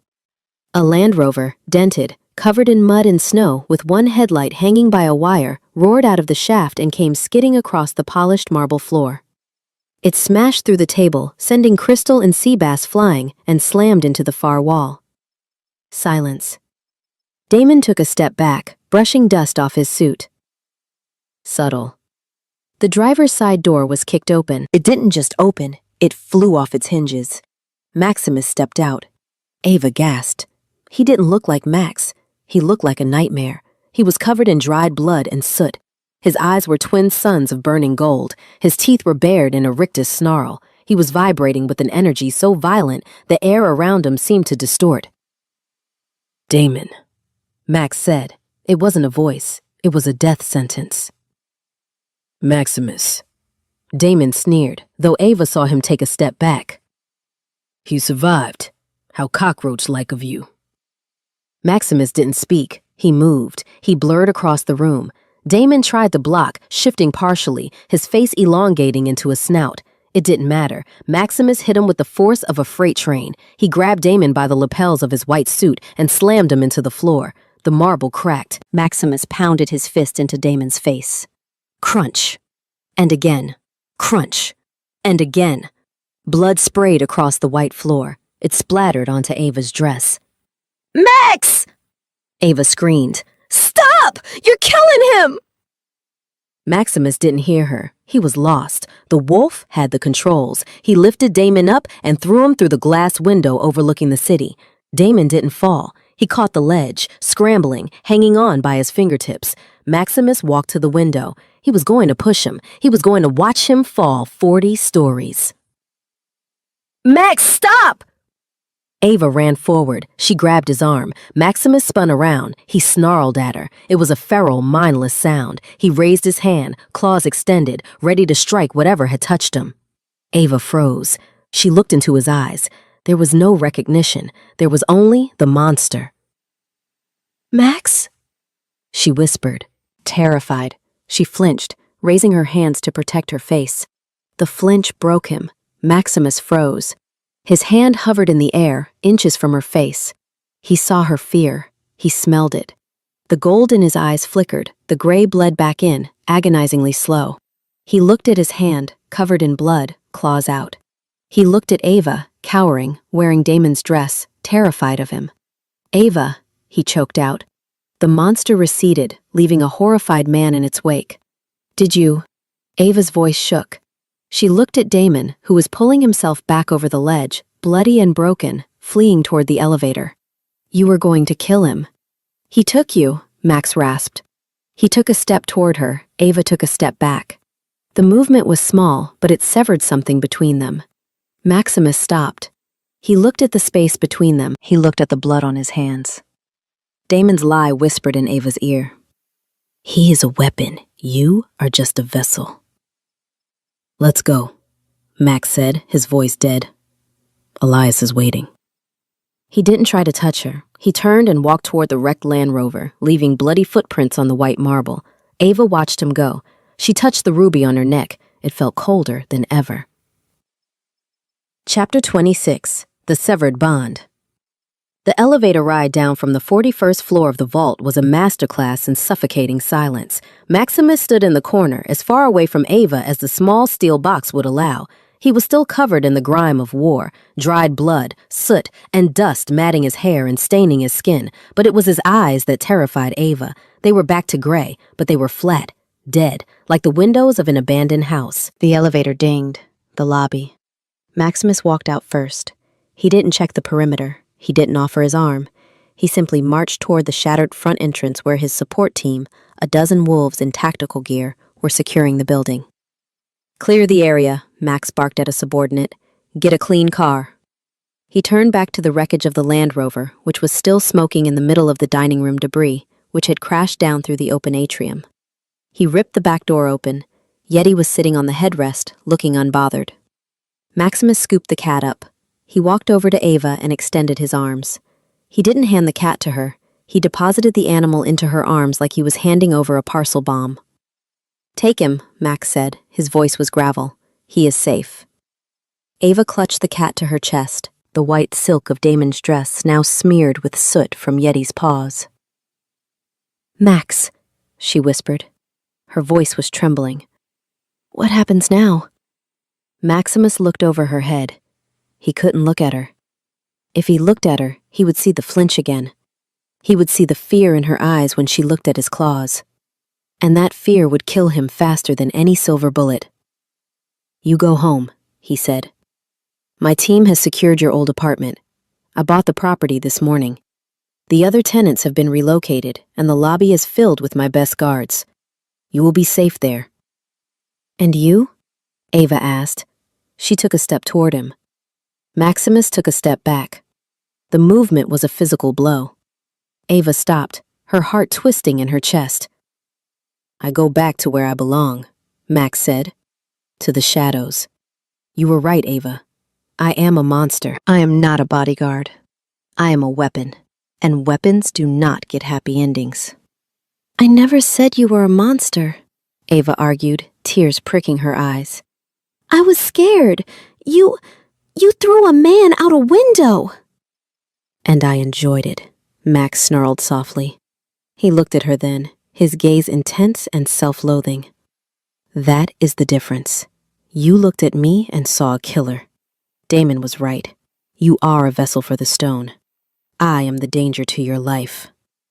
Max signaled to one of his guards, who immediately handed him a secure satellite phone. Max pressed it into her hand, careful not to let his skin brush hers. If you are ever in danger, press 1. I will come. But until then, goodbye, Ava. He turned and walked away. He walked out into the night, into the snow, without looking back. 2 weeks later, Ava sat on the floor of her jewelry studio, staring at a pile of unstrung pearls. She felt like she was dying. It wasn't a flu. It wasn't food poisoning. It was a hollow, aching, physical pain that lived in the center of her chest. It felt like someone had tied a string to her heart and was slowly, methodically pulling it out of her ribcage. The mating sickness. She had Googled it. Well, she had Googled wolf shifter romance breakup symptoms and found some very questionable forums, but the consensus was clear. Separation from a fated mate caused physical deterioration. She looked terrible. She had lost weight. Her skin was pale. The mark on her neck, which she covered with a scarf, throbbed constantly, a dull, rhythmic reminder of what she had lost. You're pathetic, she told herself, picking up a pearl. Yeti, who was currently sleeping on a pile of invoices, opened one eye. He let out a low, mournful murl. He missed Max, too. He had spent the last 2 weeks sitting by the front door, waiting for the heavy footsteps that never came. He used us, Yeti, Ava said, her voice cracking. He needed a battery for his magic rock, that's all. She touched the red ledger ruby. She had tried to take it off. She couldn't. Every time she undid the clasp, her hands would shake uncontrollably, and panic would seize her throat. The stone wanted to be there. Or maybe Max wanted it there. Thump, thump. She heard it. The phantom heartbeat. It was faint now, like a radio station losing signal, but it was still there. She couldn't take it anymore. She stood up. I'm going out. I need coffee. I need air. I need to stop waiting for a werewolf who dumped me. She grabbed her coat and marched out of the apartment, ignoring the black SUV parked across the street where Max's detail watched her. Chapter 27. The Grand Gesture. The coffee shop was crowded, smelling of roasted beans and wet raincoats. Ava ordered a black coffee, she was too bitter for sugar, and waited by the counter. She felt it before she saw it, a prickle on the back of her neck, the hair on her arm standing up, the ruby growing hot against her skin. Danger. She spun around. The shop was full of normal people, a mom with a stroller, a student with a laptop, and a man in a gray hoodie standing by the door. He wasn't looking at the menu. He was looking at her. His eyes were a sickly, jaundiced yellow. A straggler, one of Damon's loyalists who had escaped the purge. Ava dropped her coffee. The cup shattered, splashing hot liquid on her boots. The man smiled. He reached into his pocket and pulled out a knife. Not a normal knife, a curved silver blade. Outside, tires screeched. The doors of the black SUV flew open, the guards sprinting toward the shop, shouting. But they were too far away. For the Alpha, the rogue whispered. He lunged. The customer screamed. Ava scrambled back, tripping over a chair. She fell hard, hitting her elbow. The rogue was on her in a second, faster than the guards could reach the door. He raised the knife. Max! Ava screamed. It wasn't a conscious choice. It was a soul-deep cry. Crash. The front window of the coffee shop exploded. It wasn't a car this time. It was a body. A massive dark shape smashed through the glass, sending shards flying like diamond rain. Maximus Hale landed in a crouch between Ava and the rogue. He didn't look like a businessman. He didn't look like a bodyguard. He looked like the god of war. He was wearing a black tactical vest over a t-shirt, his arms bare and rippling with tension. The rogue froze, the knife hovering in the air. "King!" The rogue whimpered. Maximus stood up. He didn't growl. He didn't shout. He simply reached out, grabbed the rogue's face with one hand, and slammed him into the floor. The impact shook the building. The rogue went limp instantly. Maximus didn't finish him. He turned. He looked at Ava. His eyes were gold. Bright, burning, desperate gold. "Ava," he breathed. He fell to his knees. The entire coffee shop went silent. People were filming. Someone was calling the cops. Ava didn't care. She stared at the man kneeling in the spilled coffee and glass shards. "You came," she whispered. "I never left," Maximus rasped. "I have been outside every night. I have been watching your window. I couldn't be away." He crawled forward, ignoring the glass cutting into his jeans. He reached for her, his hands trembling. "You called me," he said, touching her face. "I felt it. You screamed my name." "I thought you didn't want me," Ava sobbed, hitting his chest weakly. "Damon said you only marked me for the stone, that I was just a conduit." Maximus looked devastated. "A conduit? Ava, look at me." He grabbed her hand and pressed it to his chest, right over his heart. It was beating so fast it felt like a hummingbird's wings. "The stone is power," he said intensely. "But you are my breath. You are my blood. I didn't mark you to use the ruby. I marked you because my wolf recognized his other half. If I lose the stone, I lose a kingdom. If I lose you, I lose my soul." He leaned his forehead against hers. "I tried to stay away. I thought I was protecting you from my darkness. But the last 2 weeks, it has been hell. I am dying without you, Ava." Ava looked at him. She saw the dark circles under his eyes. She felt the tremor in his hands. He wasn't lying. "I'm dying too," she whispered. "I have mating sickness. It sucks. I lost 5 pounds and Yeti is depressed." Maximus let out a wet, choked laugh. "I will buy Yeti a tuna factory. I will buy you the moon. Just take me back. Let me protect you. Let me love you." "On one condition," Ava said, wiping her tears. "Anything. No more running. If you go feral, I go feral. We do it together." Maximus smiled. It was a genuine, blinding smile that made his gold eyes shine. "Deal." He leaned in and kissed her. It was messy, salty with tears, and tasted like coffee. It was the best kiss of Ava's life. Behind them, a barista slowly lowered his phone. Best shift ever. Chapter 28. The Wedding of Two Worlds, 6 months later.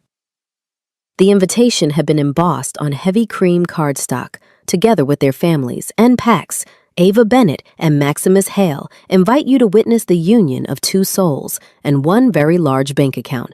The venue was a compromise. Ava wanted outdoors. Max wanted security. They settled on a private estate in the Hamptons that was surrounded by 20-foot walls and patrolled by the entire eastern seaboard pack. It was a full moon, naturally. The ceremony was taking place in a clearing surrounded by ancient oak trees strung with thousands of fairy lights. On the left side of the aisle sat the humans, Ava's parents, who thought Max was in private security, her art school friends, and a few confused cousins. On the right side sat the wolves. They were huge, stiff in their tuxedos, and trying very hard not to growl at the catering staff. The music started. A string quartet played a hauntingly beautiful version of Can't Help Falling in Love. Ava stepped out of the manor. She wore a dress that made the emerald gala gown look like a rag. It was white lace, fitted to her curves, with a train that flowed like water. But the most striking accessory was the necklace. The red ledger ruby sat proudly at her throat, no longer hanging on cheap gold, but reset into a reinforced platinum bezel that Max had commissioned, unbreakable, just like them. Her father, a sweet man who owned a hardware store in Jersey, offered her his arm. "He's a big fella, that Max," her dad whispered as they started walking. "You sure he's gentle?" Ava looked down the aisle. Maximus stood at the altar. He was wearing a black tuxedo that fit him like a second skin. His hair was tamed, barely. He was watching her with an intensity that made the air crackle. His eyes were gray, but she could see the gold flecks dancing. "Yeah, Dad." Ava smiled. "He's a teddy bear." They reached the altar. Her dad handed her over. Max took her hand. His grip was warm, solid, and possessive. "You look," Max swallowed, his voice rough, "dangerous." "Good." Ava winked. "And now," the officiant, Elias, who had got ordained online for this, announced, "the rings." Everyone turned. Walking down the aisle was the ring bearer, Yeti. The cat was wearing a custom-made tuxedo vest with a tiny bow tie. A velvet pillow was strapped to his back. He did not walk, he strutted. He paused halfway down the aisle to sniff a human guest's shoe, hissed at a wolf who looked at him wrong, and then continued to the altar. Maximus knelt down to retrieve the rings from the cat's back. "Good job, Menace," he whispered.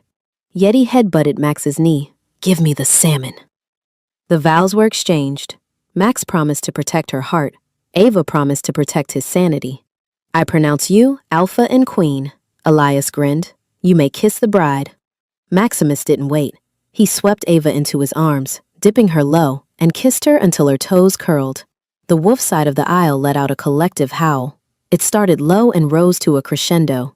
The humans jumped, looking terrified. Ava broke the kiss, laughing.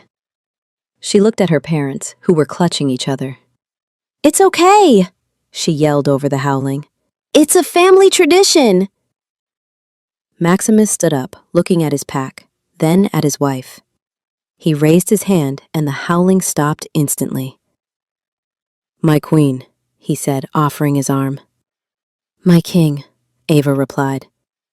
They turned and walked back down the aisle, showered in white rose petals.